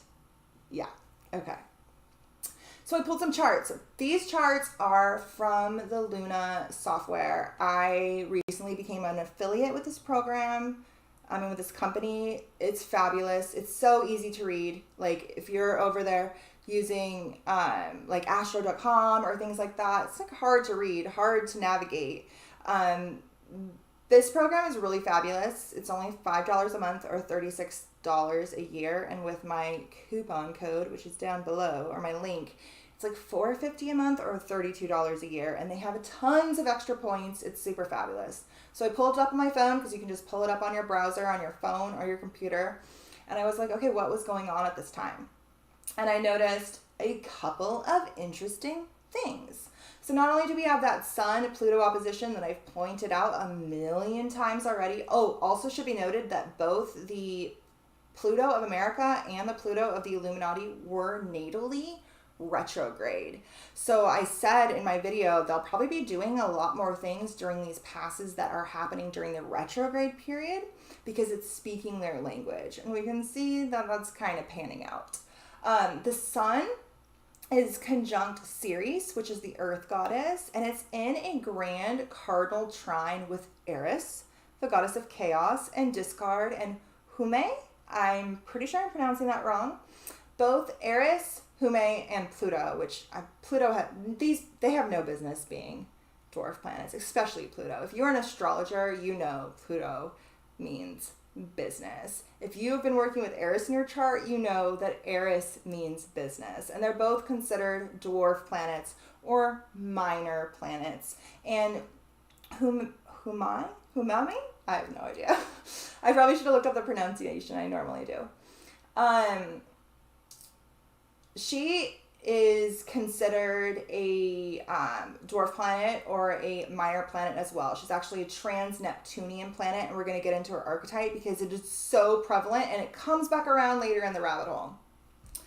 So Grand Cross. So this is a grand cardinal cross. Cardinal energy is active. It sparks things into being. And it's in this cross with Eris, chaos, discord, rage, and this trans-Neptunian planet that represents the Hawaiian creation goddess. And that was the day that I did that post on like the goddess archetype that triggered a whole bunch of people.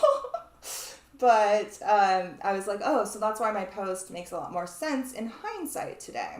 So then I looked up this archetype.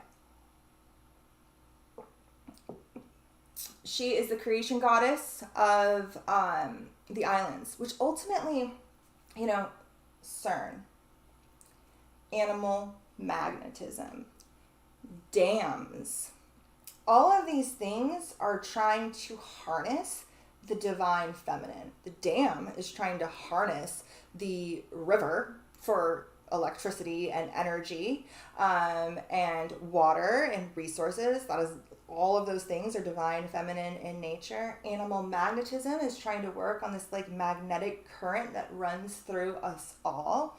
CERN is trying to study dark matter, that unknown, that etheric realm. All of these things are technologies designed to control the uncontrollable, right? And she very much represents that, as does Ceres, the earth goddess, as does Eris, that goddess of chaos, of discord, of the uncontrollable, right? Pluto wants to control. Pluto wants to harness that power. Pluto is the planet of power. And Sun opposition really wants to harness that to its extreme, right? But it has all of these things making angles to it. Like, you can only control the uncontrollable for so long, right? Nature will ultimately win out any sort of battle that ensues anywhere, right? It's a matter of, will humans survive? There is a what was I going to say? I don't know what I was going to say. Okay, so the creation goddess of the islands of Hawaii. She is the source of many gods and goddesses, as well as the race of humankind. So it's like this primordial goddess, right, that gave birth to everything, much like Sophia or some sort of primordial mother entity. She rules over fertility and childbirth. We see a lot of things coming up around this right now, particularly around abortion and things like that, and also reclaiming our fertility and our ability to give birth in a sovereign, free way. And the push of power structures is forcing many of us to do things that maybe we wouldn't have done before. So I talked about this in my last video, how the more they push forward with their agenda, the more we see their agenda, the more we create our own systems to not be a part of said agenda, right? And so it's forcing us to expand and grow in ways that we wouldn't have before. It's the dualistic nature of our reality. Oh, remember what I was going to say. There's a George Carlin quote. I'm going to butcher it, but it's something along the lines of, like, we don't need to save Earth. Like, Earth is going to be here forever, or for however long, you know what I mean? The question is, like, is humanity going to survive? I'll have to find that quote. Maybe I'll post it tomorrow. His thing is, like, humans are what are at stake right now. We can see how powerful this goddess archetype is here. You know, she will be fine.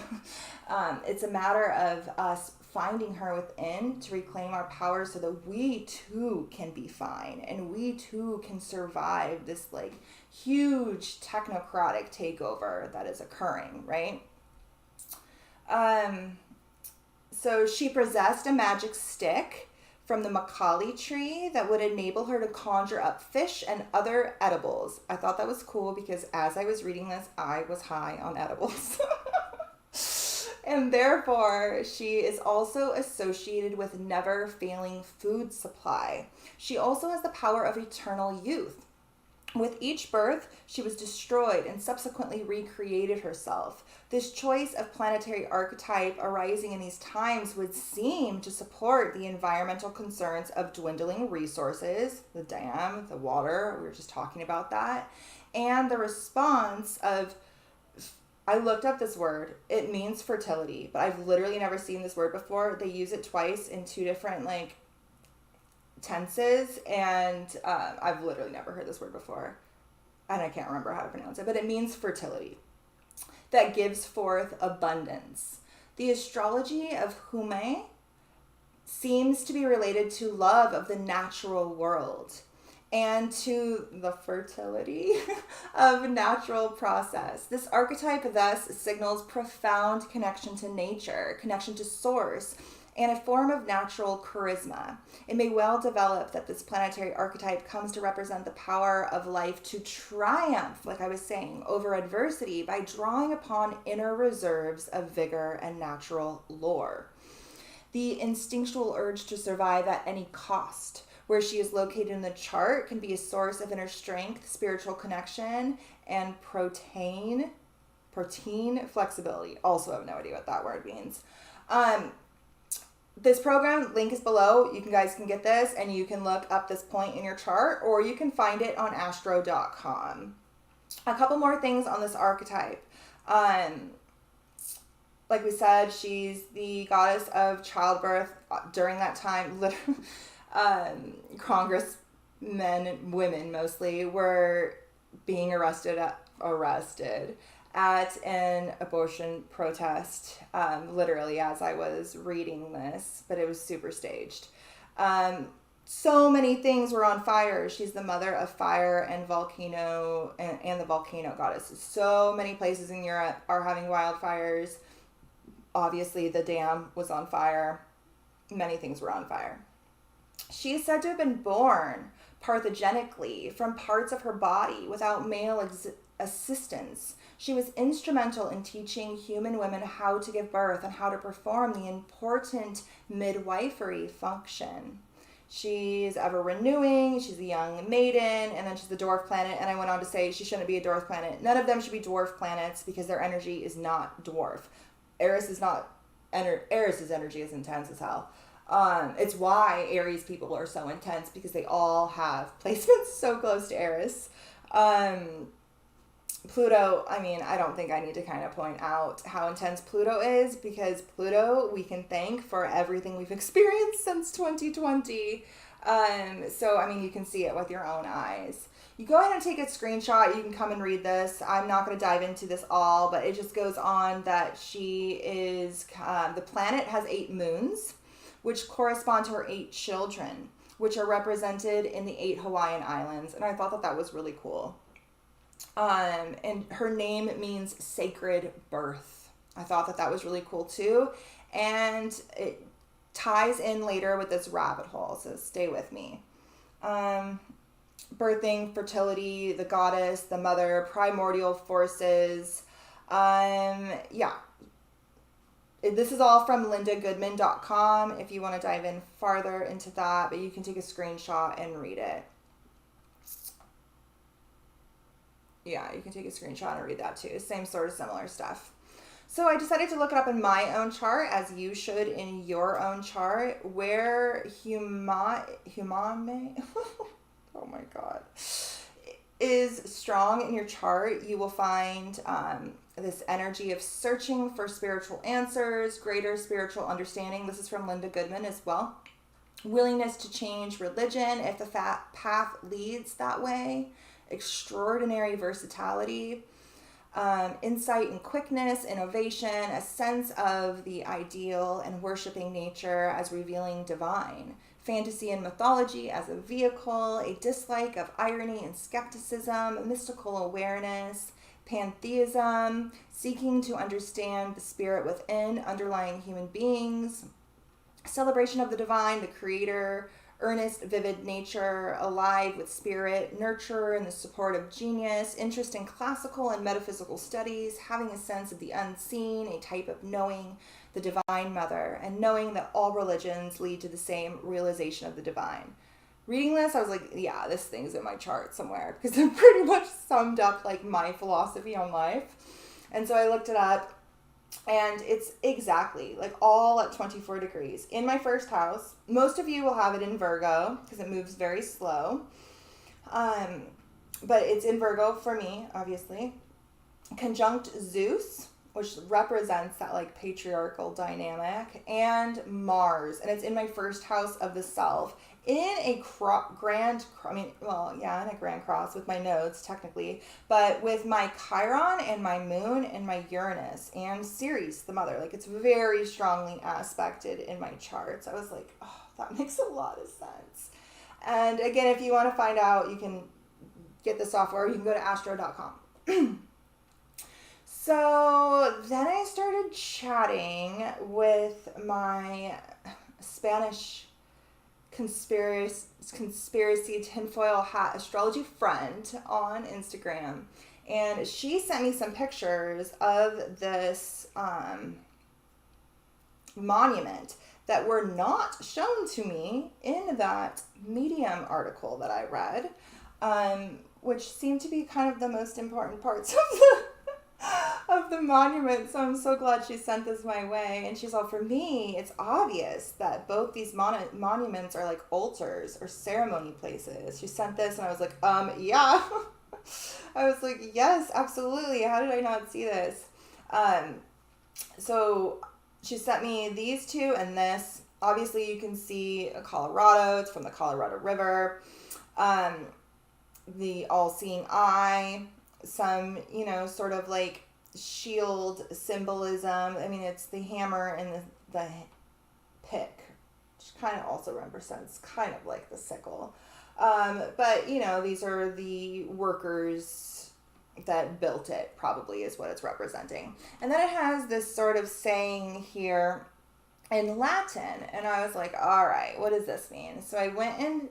First, I just typed the words in Google, up in Google search engine. And yes, I use Google a lot because, it ain't any better than DuckDuckGo anymore. I used to use DuckDuckGo, but they are selling your stuff and censoring the stuff just as much. I go there sometimes. I'm sure everybody's going to be like, this search engine, this search engine. I know. I'm still going to just go to Google. I don't know.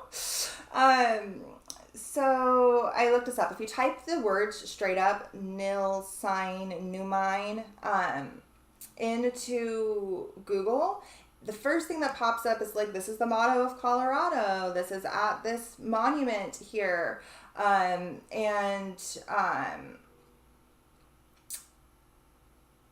it translates to nothing without the divine will.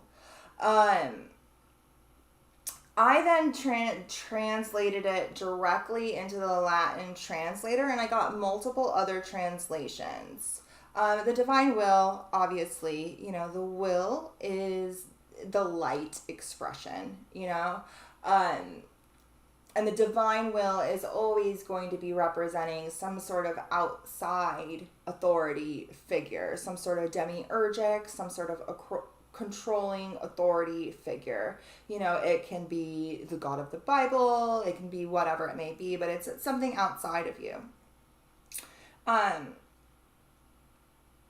Even though nothing is outside of you. I mean, I think we're all on the same page that nothing is outside of us, but we can project ourselves as separate and allow something to have control over us, right?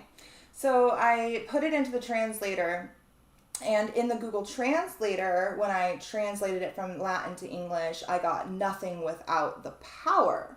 And then I can also find translations online that, like I said, nothing without the divine will, or nothing without providence.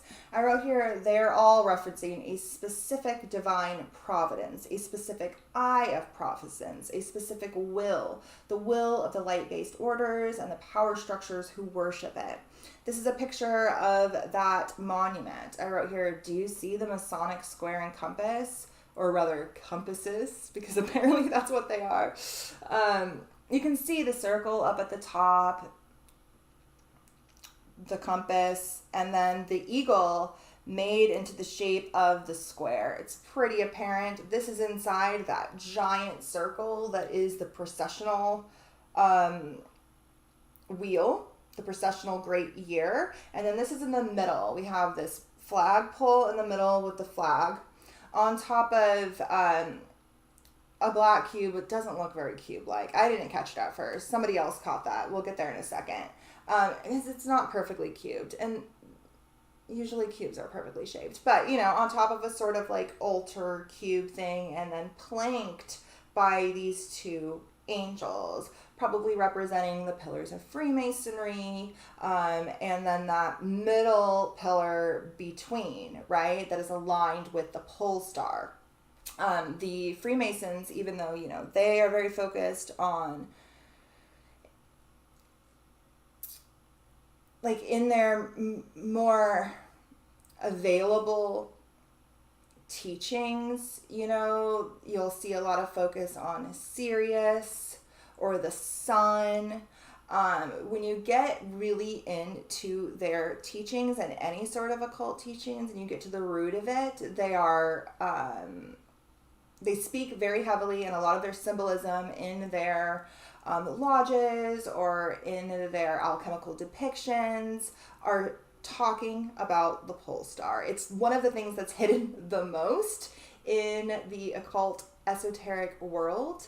It's one of the most important parts of our sky, and one of the least known about in the modern spiritual realm, but in the past, like all of my old books, that's like the focal point of them. That's what, they were talking about in the 1800s and the early 1900s. And then it was removed, and now nobody talks about it anymore. I wrote here, it says nothing without deity, nothing without providence. We have this illusion here in America that we have a separation between church and state. And, that might be true. It's not, but it might be true. But there is no separation of church and occultism, and there never will be, because our reality is symbolic and esoteric, and we're always going to be trying to understand the world from that perspective, and there are always going to be people who are not in an evolved state of consciousness who use those esoteric truths in order to control and manipulate, in order to be aligned with some sort of power, pyramidal power structure. At least for the foreseeable future. Did you look and see, though? There isn't one? I'll have to look. I'll look later and see if there is one, because they do name asteroids after people like that. I bet you he has one. You might have to look it up after under his last name, or you might have to look it up under his first and last name, but I can do it later. Okay. So, obviously, I just put the Eye of Providence here. You know, it's on our dollar bill. These are some of the phrases that are on our dollar bill. Anukopis, which means he has approved our undertakings. Norvis Ordum Seclorum, new order of the ages. Pretty obvious what that means. And E pluribus unum, which means out of many, one. Kind of apparent what that means. You know, these are our new world order mantras, and money very much is a spell. Every time we interact with it, we are helping to feed it. The occult imagery on there, and you can see how our country has never been separate from a sort of deity. It's just a different concept of said deity, right? So this was another thing that she sent over my way, and this was this article about the authorization date of the project. It started building in 1931, but it was authorized to be built on December 21st, 1928, which is, of course, when winter solstice. Okay, then she sent some really interesting stuff that came back around to the Hume. I should have looked up how to pronounce that. Oh my gosh. Goddess, right? So she goes, hey, about that goddess of fertility, here's some conspiracies about the dam. And she sends me this picture here. And it says the Hoover Dam. And I saw a lot of conspiracies about this later when I dove into it. I have a video pulled up too. We'll get to it in a second. So the Hoover Dam is believed to be the birthplace of the New World Order Neo race. It's this ritual around the water breaking and the mother giving birth, and they can kind of like show this here. Apparently there's a bunch of like conspiracies about the Hoover Dam, and like when it breaks, it's supposed to symbolize the water breaking and the birth of like the Antichrist and stuff, but we'll get there in a second.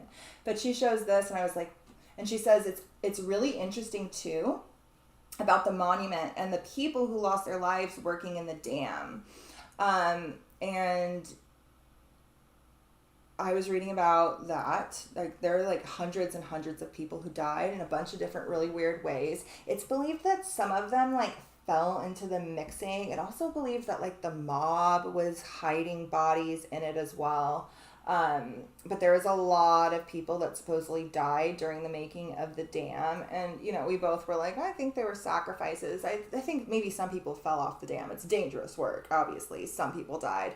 Naturally, there is a dog buried at the entrance of the Hoover Dam in this sort of like stone grave encapsulated thing, and it was a dog that like strays. This is the story that they say.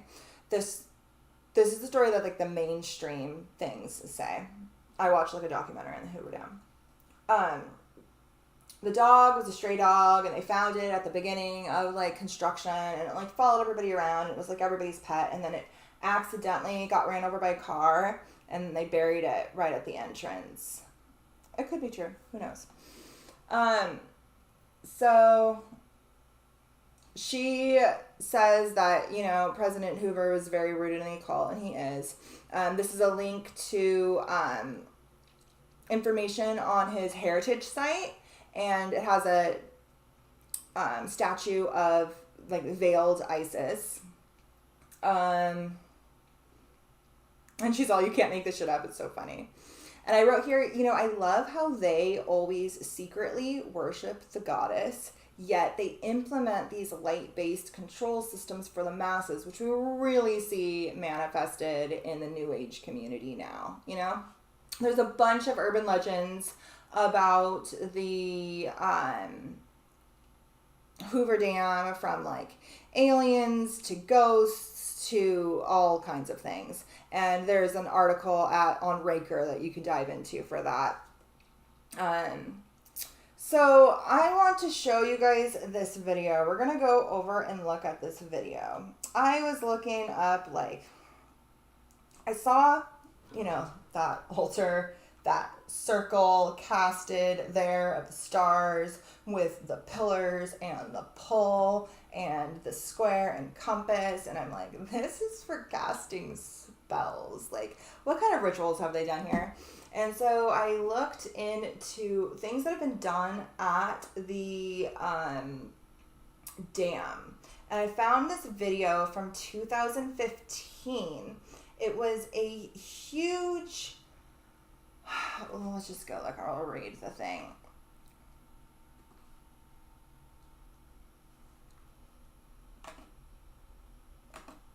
I have, like, so many things up, but I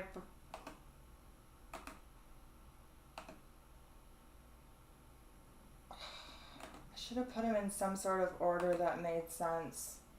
All right, well, let's just go look at the video. Okay, so this was from 2015.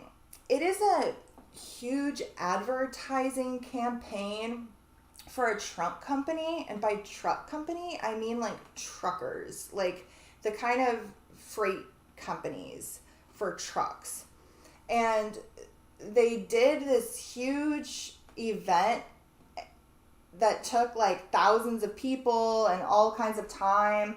And it was like this New York company working together with this American trucking company and then their partner over in Germany. And all of them together projected this thing on the dam in 2015 at the exact same time that CERN was doing their experiments. I looked that up later. It was literally the exact dates. In May, this was in May, that the collisions started. And, you know, they say it's like a big production. It took a lot of technology and a bunch of work between all these different people, and it's super weird. So we're going to go ahead and look at this. I'm going to have the sound off so that I can give you my commentary. It's just going to have music.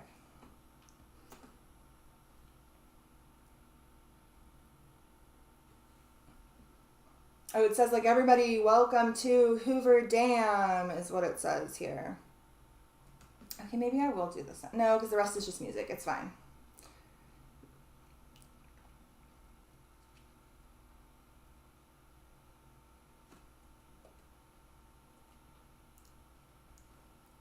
Okay. So you see, like, this sort of geometric pattern. And then you see them, like, build the dam, right? They, like, open...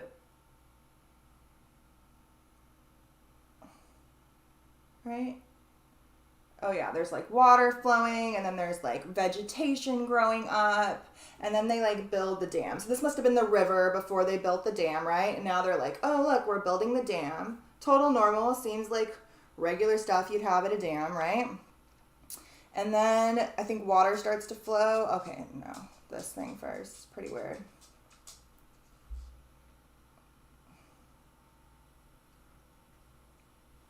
And this was like projected. A bunch of people came and watched this. Oh yeah, the vegetation grows over it. Still nothing too suspicious, right? Pretty cool. I could vibe so far. The water starts to flow over. Pretty cool. Nothing normal. Nothing out of the normal.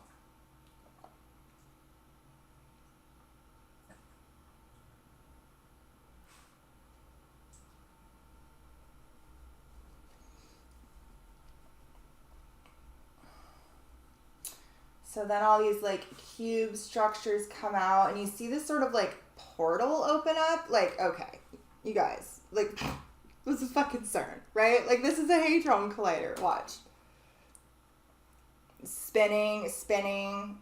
We go in through it. Look at. Like, come on. What is this? First of all, what does this have to do with trucks? It's so fucking strange. Okay. And then you start to see particles collide. You guys like my sound effects? Okay. Like, what is this? And then they're like, oh, well, we better show some things that make sense. Oh, look, Boulder City. Oh, look, Las Vegas. Inside the particle accelerator. Look at, they're driving down the strip, but that was driving down like Vegas's strip, but it looks like particles going through a hadron collider, right?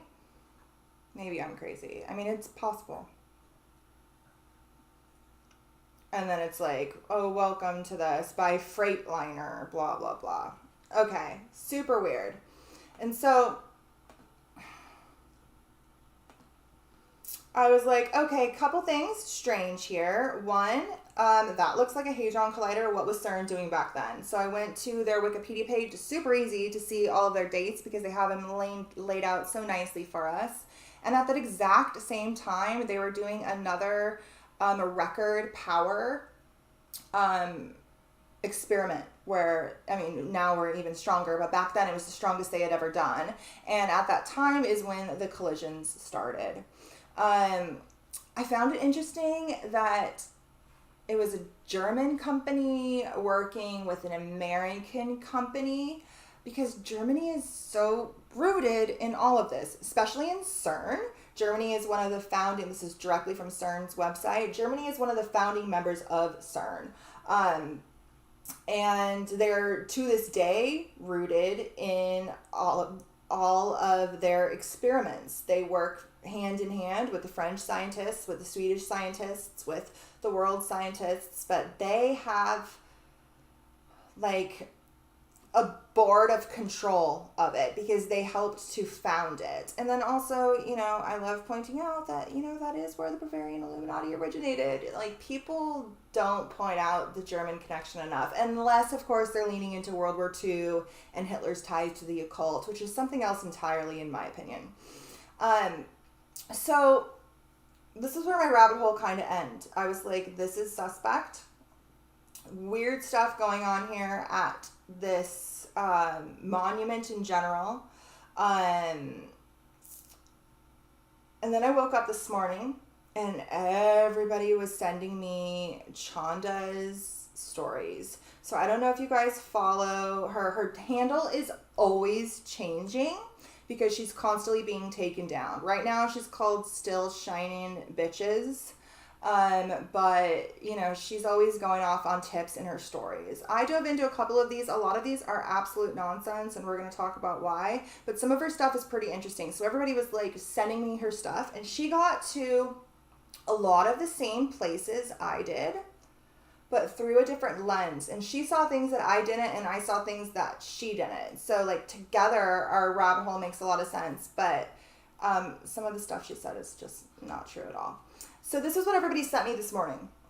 Very interesting, given the explosion at the Hoover Dam today following CERN and the guide stones. So this is supposedly an article from 1918. She doesn't cite her source, and I couldn't find this anywhere. This is the only thing I have to go off of.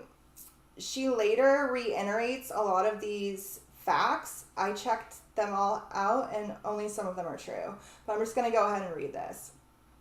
This is that statue. This is the thing that there in the middle. It's very swastika looking, which represents, you know, the spinning of Ursa Major around the pole star throughout the year. You know, this site is revolved around precession. So she wrote here, even more odd, in 1988, a type of particle detector called a time projection chamber was placed inside the dam as part of an experiment. I tried to Google that. This is definitely just a conspiracy. If it is based in any sort of fact anywhere, I couldn't find anything to back this up at all, but this is one of the conspiracies out there about the dam. So I guess we're just going to start diving into some random conspiracies now. I like to have my things backed in something, you know, but you know, I'm a fan of the conspiracy too. So she says that, or this article from 1988 says that supposedly some sort of time projection chamber was placed inside the dam as part of the experiment. She says the dam is considered the eighth wonder of the world. I looked that up. I can't see that anywhere. When you look up the eighth wonder of the world, like a lot of things are called the eighth wonder of the world. You can find lists of things on it. I read several lists, and none of the lists had the Hoover Dam on it. Most of them consider the Grand Canyon as the eighth wonder of the world. I bet you if you typed in Hoover Dam eighth wonder of the world, you could find something to back it up. But when you just search, like, what is the eighth wonder of the world? Nobody says the Hoover Dam. But this person goes on to say that the number 8 is the number of time. And in a sense, the Hoover Dam literally splits time in two because it sits between two time zones. Not only that, but the first time the dam produced electricity was September 11th, 1935. Oh, I forgot to look up that date. A lot of the other dates they claim here are not true.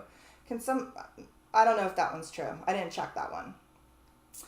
It says exactly 66 years before 9/11, which you can see later in the book may have been a massive ritual meant to manipulate our timeline. In Transformers, the movie, the Hoover Dam is used to store alien technology. And in The Edge of Tomorrow, a dam is the hiding place of Omega, an alien that traps humanity in a time loop. So I'm going to float the idea later that I think they have a quantum computer there. But for now, this is where she's going. She then posted this video with no links. Again, I love her research. I'm a big fan of her work. Usually she does cite her sources, but in this rabbit hole there were none. I had to go find this video. It says here, the Antichrist birthing and the Hoover Dam ritual by Jay Para. You guys, I'm going to show you this video. It's fucking hilarious. Oh my God, these people. It's nonsense, but it's hilarious. So it's some things in there are interesting, but we're going to go look at that in a second. This is a scene from Transformers. She said the Transformers movie depicts the Hoover Dam housing aliens under the dam, and many people, and I read this lots of places, many people believe that Area 52 is connected to Area 51 through tunnels, and they go through the Hoover Dam. Apparently inside the dam, this is not a conspiracy, this was in their documentary, inside the dam is a 4-story office building where the people who work in the dam work. I mean, I don't think it's that far-fetched to think that those stories go down below and that there's things down there. But there's definitely 4 stories in here. Okay, you guys, we have to go watch this video. It's hilarious. Oh my gosh. It took me a while to find it. Where is it? Okay. Oh my gosh, it's so funny. We have to have the sound on for this, so I'll have to pause. So funny. Okay. So also, I don't really know where these person is finding a lot of these things that they're tying together, but it'll make you laugh. It'll be funny. So this is supposedly, they claim, and she claims later in her things, from the 2015 Super Bowl, but Beyonce's 2015 Super Bowl performance. And that it was Super Bowl 47, and that 47 is tied to all of this gematria and stuff like that. The problem is, this wasn't Super Bowl 47. Beyonce did this Super Bowl in 2015 and 2013, which was Super Bowl 50 and Super Bowl 48. And I believe this one, for my research, is the 2013 one. And these people here, they claim that the Hoover Dam is represented here and that this is an Antichrist birthing ritual. It represents the female reproductive system. Okay, I do not see a dam. I see a grail. I see a chalice. I see the goddess. I see the divine feminine. Yeah, I see that. I see the grail is what I see here. But apparently they see the Hoover Dam.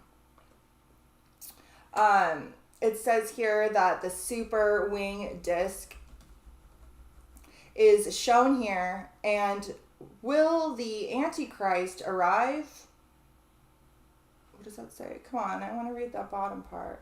What does that word say there? Will the Antichrist arrive in one? Only time will tell when it does happen. What? What does it have to do with anything we were just talking about? Okay, so These are pillars. I also have no idea where they got these pillars from, but they claim that this church, which they don't tell us where this church is, has pillars that show 9/11. And the third one shows a baby being born. How did they know of 9/11 before it happened? Oh, it says St. John's Divine Cathedral from 1997. I don't know. I don't see what they're saying. I have no idea. You'll see later that these people don't really have a concept of mythology. So now they're talking about the Hoover Dam and all the symbolism, right? That's the same thing that girl sent me over on Instagram, you know, of the feminine and the waters or whatever. People claim that if you fold the $50 bill, it shows the Hoover Dam. Apparently also this, I have no idea. I don't see this at all. It shows the Hoover Dam. It predicts the Hoover Dam's destruction. I looked at several $50 bill images and I can't see what they claim is there, but whatever. This is one of the rabbit holes.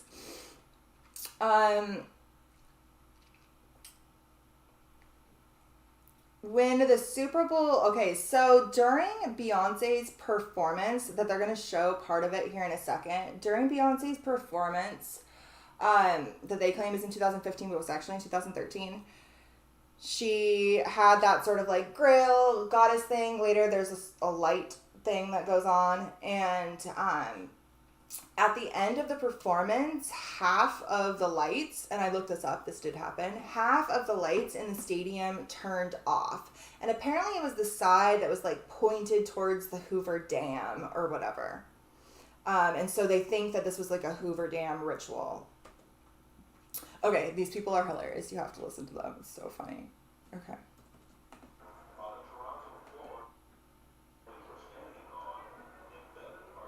What you hear in the background is the, what's it called? Recording that's telling you about it. It's so funny, the things they hear. They're like, aliens? Is this about aliens? And they like can't even read the symbolism of the stars or anything like that. They see Orion. They're like, oh, Orion? Yeah, aliens. I was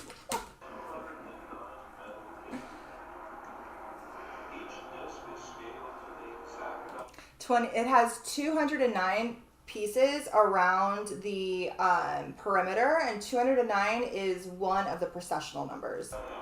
This would be the Illuminati portion of the Hoover Dam tour.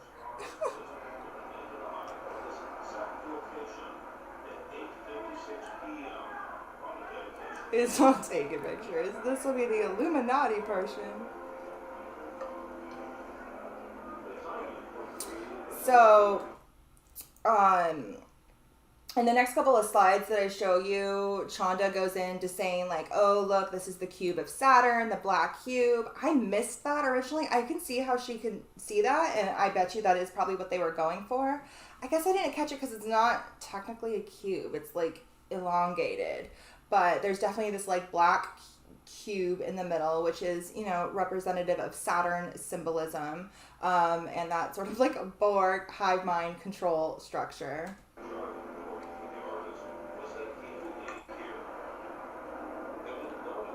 On here say aliens.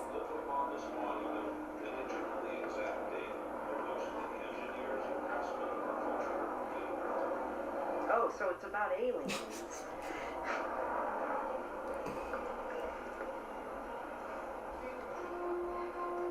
This is about aliens. I bet you this is what I sound like to people. I probably, like, people are like, I have no idea how you're following this train of thought. Future visitors? But yeah, that is what it is about. So, I mean, it's funny what she's talking about, but that is what the structure is about. And they have plaques saying, like, we made it like this. And the Georgia Guidestones and certain other more modern megalithic sites, because these aren't the only ones, have plaques that and points that are aligned with stars or equinox solstice points, and their point is always like, when visitors from another planet come, we want them to like know these kind of things, you know, And so that's what these plaques say. Like, we've put this here in case visitors come and they'll be able to understand our solar system or whatever. An alien god that may come from the skies, she says, an antichrist who is really a fallen angel that will bring the new world order to rule the world. I don't think the alien god is coming from the sky. I think the alien god is coming from other dimensional spaces through quantum computing and certain technologies like nanotechnology, brain interfaces, Starlink, 5G, CERN. All of these things together are helping to break the barrier between our dimension, other dimensions, and so these thought form type entities can come through. While I do believe aliens exist out there in the world on other planets, the ones that I believe are currently invading us, I think are more etheric. They're more thought form, other dimensional entities that are coming through technology, in my opinion.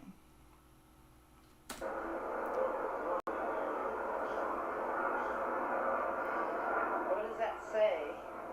This day of the month, September of the year, the incarnation of I have no idea. Year of incarnation? What?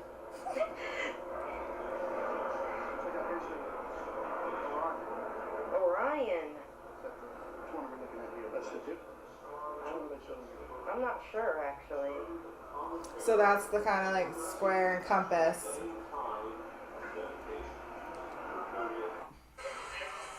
Okay, so this is, so I don't know how we got, so supposedly this is the Beyonce thing is a Hoover Dam ritual because the lights went out, pointed in the direction of the Hoover Dam, and supposedly this looks like the Hoover Dam, but to me it looks like a freaking chalice or a grail, but whatever. So that's why apparently now we are here. And it definitely is a ritual. I think it's more rooted in CERN, which was going on at this time too. You can see things like this, you know? I cannot listen to this fucking lady sing. It says the birthing ritual of the Antichrist and the all-seeing eye. I don't know. Supposedly, I seen the article that went into this, because there's like an article on like some Christian site, like Revelation something or another, that goes into this whole video. And that circular part right there where she was laying in the middle, they like superimposed on part of the dam, and apparently it looks like it, but it didn't even look like it in their superimposed picture, but whatever, perhaps. She says, this part made me laugh so loud, dude. She says, Satan even showed up at the Super Bowl. The blue lightning represents his appearance there, and he likes blue. He uses Beyonce. Oh my god. Satan likes blue, guys, in case you didn't know.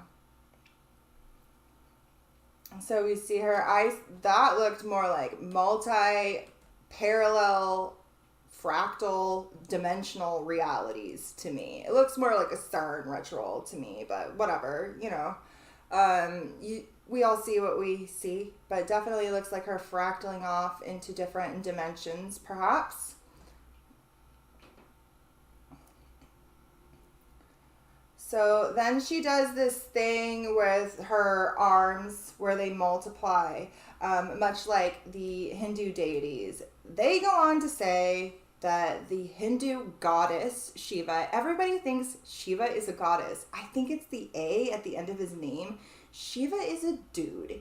He is part of the Trinity, the masculine Trinity. He has a consort, Pavarti, who is a female. But he is a dude. He is portrayed with long hair sometimes, so maybe that's why people think he's a dude. But I think it's just because they're lazy and they don't look into the mythology and they just assume everything is Satan. So they go on to say that the Hindu goddess Shiva, which is actually a god, is the goddess of destruction, which is actually the god of destruction. And she says here is represented welcoming the Antichrist, which is the devil, and the devil will enter him soon. I don't even know what to say to this. It's nonsense. But I do see the Shiva representation. But honestly, there's so many Hindu gods and goddesses that have multiple arms. It could be anybody. It could be Druga. It could be Kali. It could be tons of people. Like literally almost all of them. So it's kind of far-fetched to say that that's Shiva. Now, the CERN stuff here that looked very CERN-like, that does have a Shiva statue out front. And so they could be referencing Shiva, but if they are, they'd be referencing a god and not a goddess. And this does look like a divine feminine ritual rooted in like the womb by the chalice on the grail, and then later we see it like give birth to the light, give birth to some sort of light source, spark some sort of light, and so it could very well be the birth of this masculine consciousness. Shiva is the god of destruction, like destruction in our world, but also the destruction of ignorance too. He's not evil. He is part of the Trinity and he is needed, but occultists all over harness him and use him for a specific energy, a specific archetypal expression, and they can siphon off only parts of that deity and harness only those, right? And so it could be leaned into just like destruction and chaos, but you know, we're gonna move on. So I forgot what they said. They said something here about the cube that was funny too.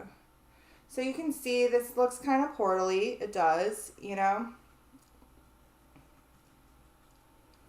But I've seen a lot of people said this to me, and I don't know. I dove into it myself, and I don't see a dam here. I don't know. But there are rituals actually at the dam, like that one that I found from 2015, which looks very suspect, you know. This one just doesn't really seem to go with it, but it's definitely a ritual in and of itself. Whether it has to do with the dam or not, who knows? So she says here, Lucifer has transformed himself into an angel of light. This is symbolized by the bright white light as many admire it. That spark of light from the womb, right? Which they attribute with the Antichrist. This made me laugh so hard too. She says here, the man with the beard represents Satan and is the god of this world and wrongfully is showing himself as the great architect. Okay, so this is a William Blake painting. It's called like Ancient Days or something like that. It's the god Erzing or Scorty, go lay down. We're not done yet. Go lay down. Go lay down.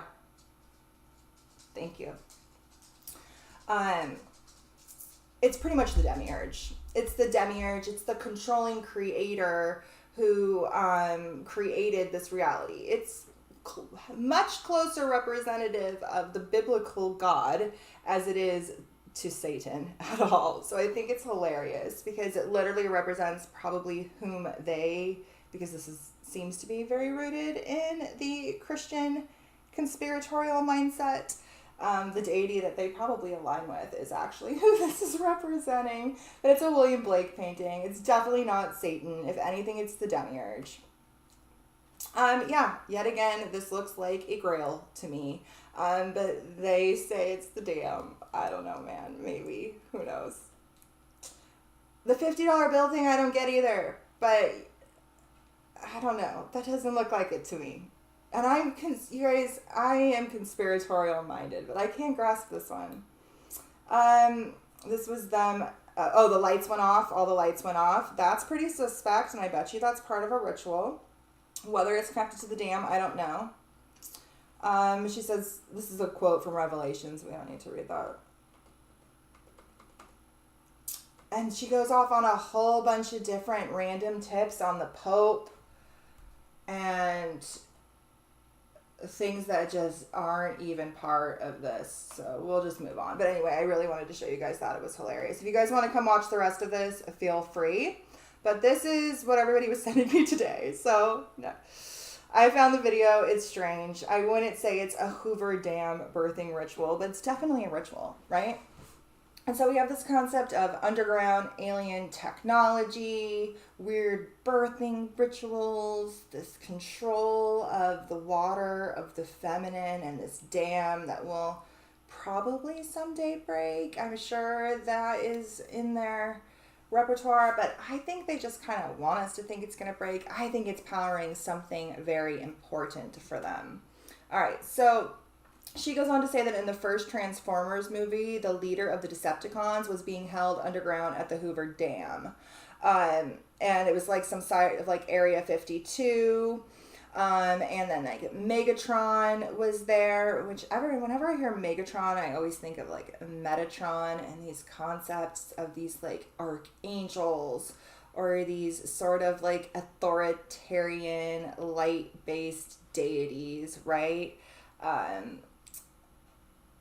It's interesting. So she posts this, which is pretty interesting. It seems like she found part of the rabbit hole and I found the other part. I think I found the ritual that they were talking about. She posted this video from 2015. It's just some random YouTuber talking about the Hoover Dam and how they think that there's going to be a ritual to kick off the New World Order or whatever at the Hoover Dam, and everybody was like talking about it in 2015, and it was supposedly about like the Antichrist and all this stuff.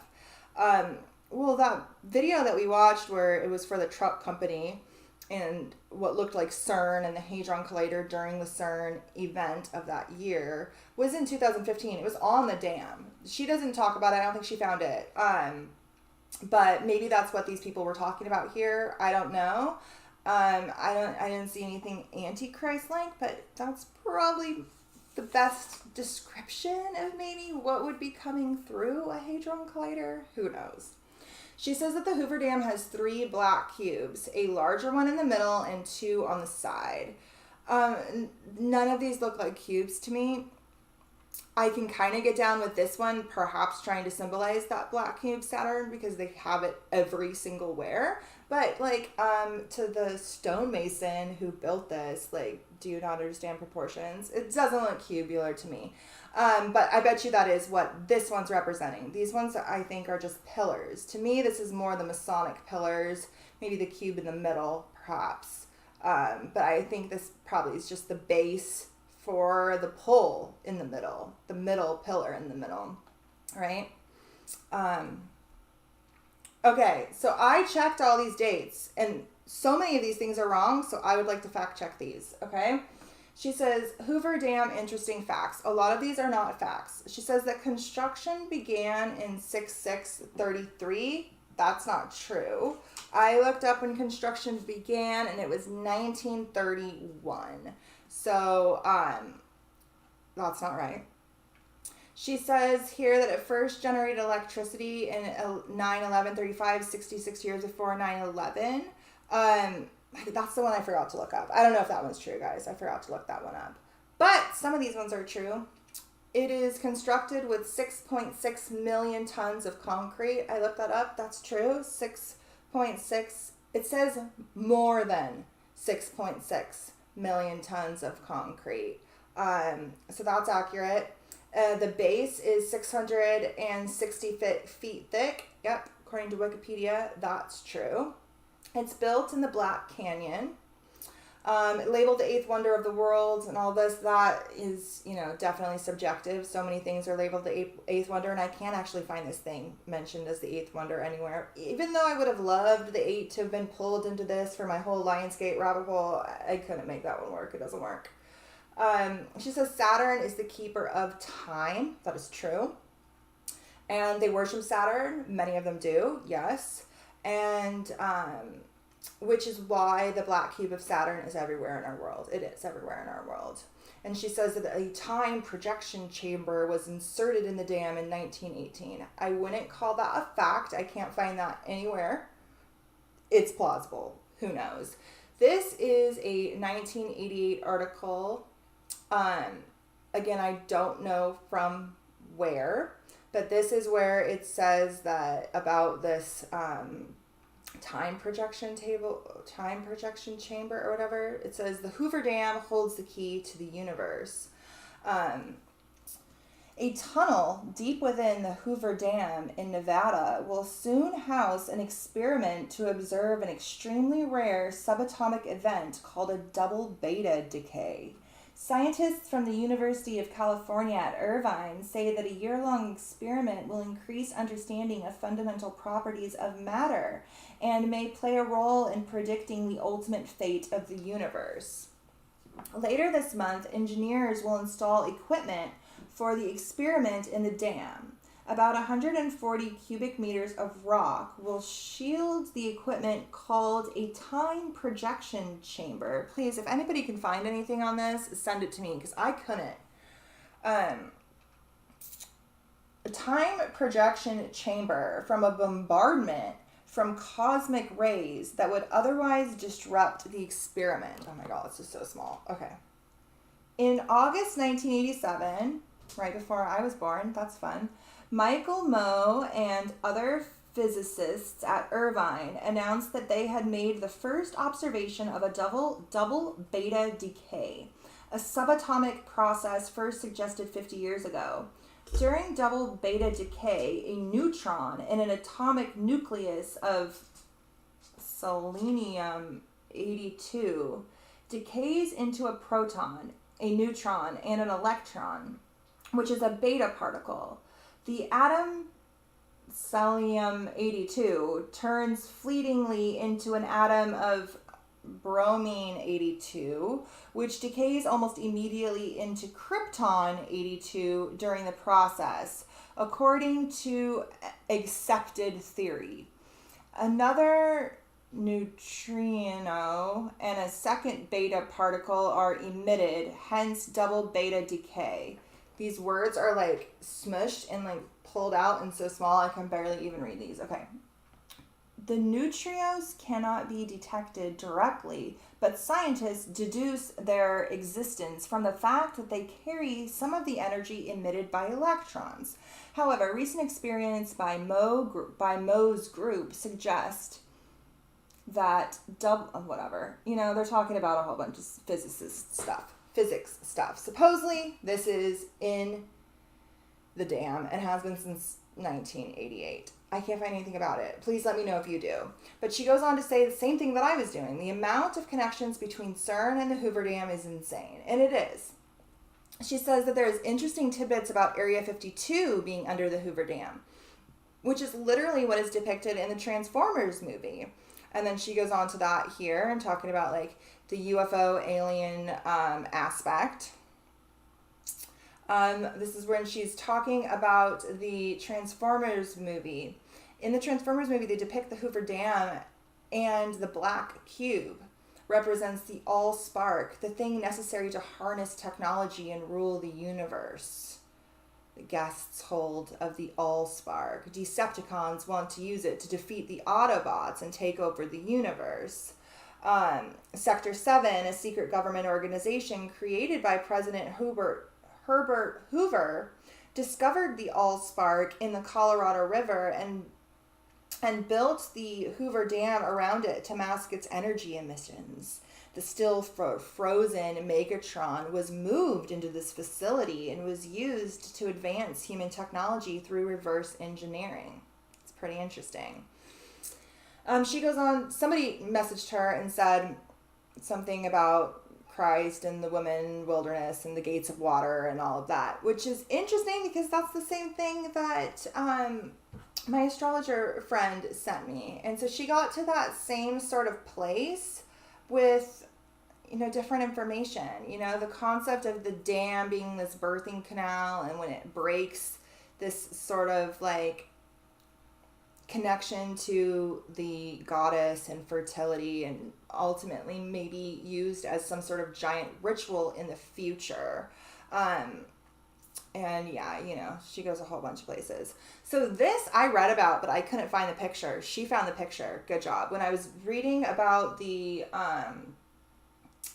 first thing projected on the dam, I read about this, and this was also by a German company, which is so, yeah, I'm still alive. I don't know what time it is, but I bet you it's really late. Almost midnight. We're almost done. So they projected a goat on the dam. For like an extended period of time. And apparently this goat is the image of a German soccer team. Like, why would they project a German soccer team on top of the Hoover Dam in America? It doesn't add up. It doesn't make any sense. Same thing with a German trucking company. Even though that had a faction of their company here in America. But also these look like twin pillars, right? Either the twin pillars of Freemasonry. I don't know what year this was. I don't know if it was around 2011 or whatever, but yeah, definitely interesting. One of my followers sent this to me too. Posted this on my post today, and she said that she was looking forward to this video, and she says that my stories caught her attention because President Roosevelt helped pass the bill to install the TVA, the Tennessee Valley Authority, which is federally owned and operated, which was responsible for the Manhattan Project. The dam in Oak Ridge, Tennessee, helped power and build one of the atomic bombs for World War II. Many people were against the TVA at the beginning, and there is so much conspiracy and propaganda in the 30s and 40s about it. The government claimed it was to help control flooding and help the farmers, and it did. But they didn't do such a project sooner. They waited until World War One. It says. I think she means World War Two. Or I don't know. Maybe it was World War One.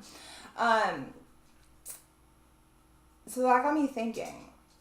Like, there has got to be something at Hoover Dam being powered, you know? I don't think it's an atomic bomb. I don't think it's a particle accelerator. What I do think is it's possibly a quantum computer.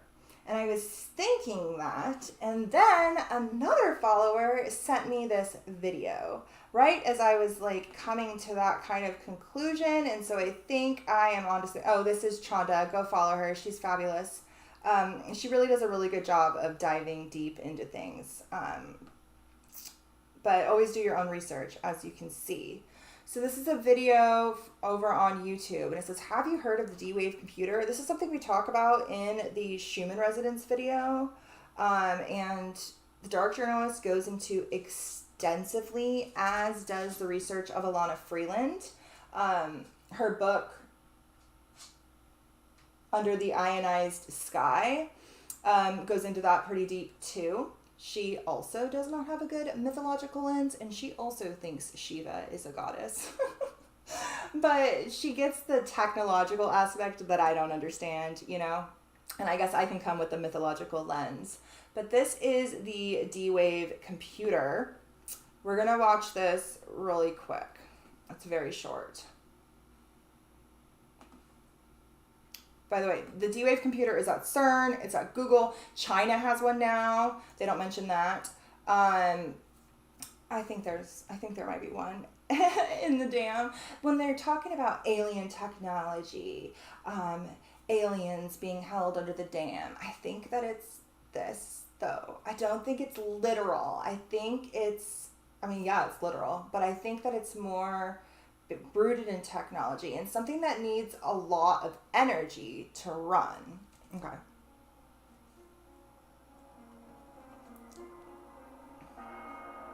So it's owned by this dude. Well, it was the first one was founded by this dude. Google has one. CERN. China. There's several now. Time when you get to a chip like this, which is... This is him at like a Google conference talking to muggles. You're going to hear him talk here. Also, okay, hold on. This is a quote that Amanda just sent me to from that book that I was just talking about, Into the Ionized Sky. She says that she's reading Ilana Freeland's book right now, and there's a quote about D-Wave's owner, this Georgie guy, Georgie, whatever, however you say his name. And he says, standing beside the machine is, quote, awe-inspiring, like an altar to an alien god. So this is just a couple of quotes of him. I've seen him talk multiple times, and it is so creepy to hear him talk about this technology that he has created and he is promoting while simultaneously, much like Elon Musk, talking about the dangers of it while simultaneously diving head first into it. It's very strange, but to hear him talk, it's just a lot of that, like, in the open, telling you what they're doing. So here, check this out. There's about 500 of these bits. You have something like 2 to the 500th power of these guys living in that chip. So the way I think about it is that the shadows of these parallel worlds overlap with ours. And if we're smart enough, we can dive into them and grab their resources and pull them back into ours to make an effect in our world. Now this may, and these things that we're summoning into... Summoning? And then he goes on to talk about them as like demons, but not like demons, more like Lovecraftian expressions. Lovecraft is an occult horror writer. I would rather have a biblical demon come through CERN or a quantum computer than anything that came out of a Lovecraftian novel. Oh my god, that is like as dark and creepy as it can get, dude. But here, go ahead and listen to him. The world now are not demons, they're not evil, but they're more like the Lovecraftian great old ones. There are entities. The Lovecraftian old ones. They're kind of like they're kind of like thought forms, like these kind of like I said before, they're not physical, they don't have bodies, they're more like these in the Lovecraftian mythology, they're more in like the unconscious realm, and so they would need a sort of a vehicle to become physical, right? I'm just gonna rewind a little because I was talking on it. An effect in our world. Now this may, and these things that we're summoning into the world now are not demons, they're not evil, but they're more like the Lovecraftian great old ones. There are entities that are not necessarily going to be aligned with what we want. So this transition is really, really massively important for our entire species to navigate. And going back to that thing that Sam Harris was saying, nobody is paying attention. This thing is happening in the background while people bicker about politics and what's going to be in the healthcare plan in the U.S. And underneath it all is this rising tsunami that, if we're not careful, is going to wipe us all out. He's talking to muggles there, you guys. Like, and they're just sitting there like, yeah, okay. No idea who Lovecraft is. No idea. Oh, demon. They're not demons, though. You say they're not demons? Okay, we're good. Like, what is... Oh, this is a mindfuck, you guys. Okay, I think that was my last slide. Yeah. I think that was all I wanted to cover. I have a bunch of things pulled up here. Let me just make sure we did all the things. Okay, that was the Snoops article. Okay, this is that Revelation Now article I was telling you about, was talking about this ritual or whatever of Beyonce. I will do you a favor, and I read this for you. You guys do not need to come and read this. It doesn't make any sense. It doesn't have any basis in anything that makes any fucking sense. But that's the Beyonce dam ritual that I've seen a couple people post about today. See, construction began in 1931, not 1933. I don't know about power. Did...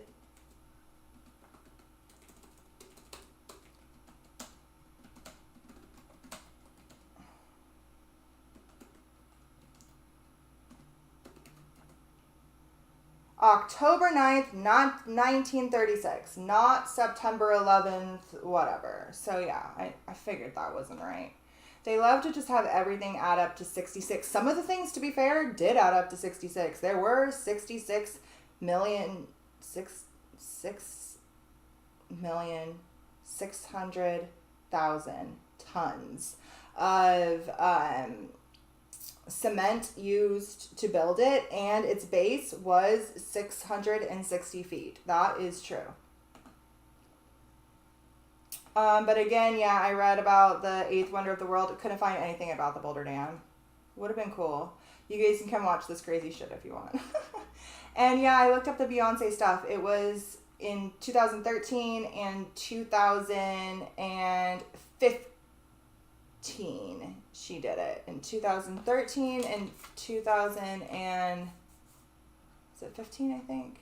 I guess the one that we just watched is from 2013, but she did it again, but it was a different performance. This is that thing we watched earlier. Go and check out the Dark Journalist's channel. Like, seriously, go watch some of his stuff. He is a wizard when it comes to putting all this stuff together. I think we talked about everything we wanted to talk about.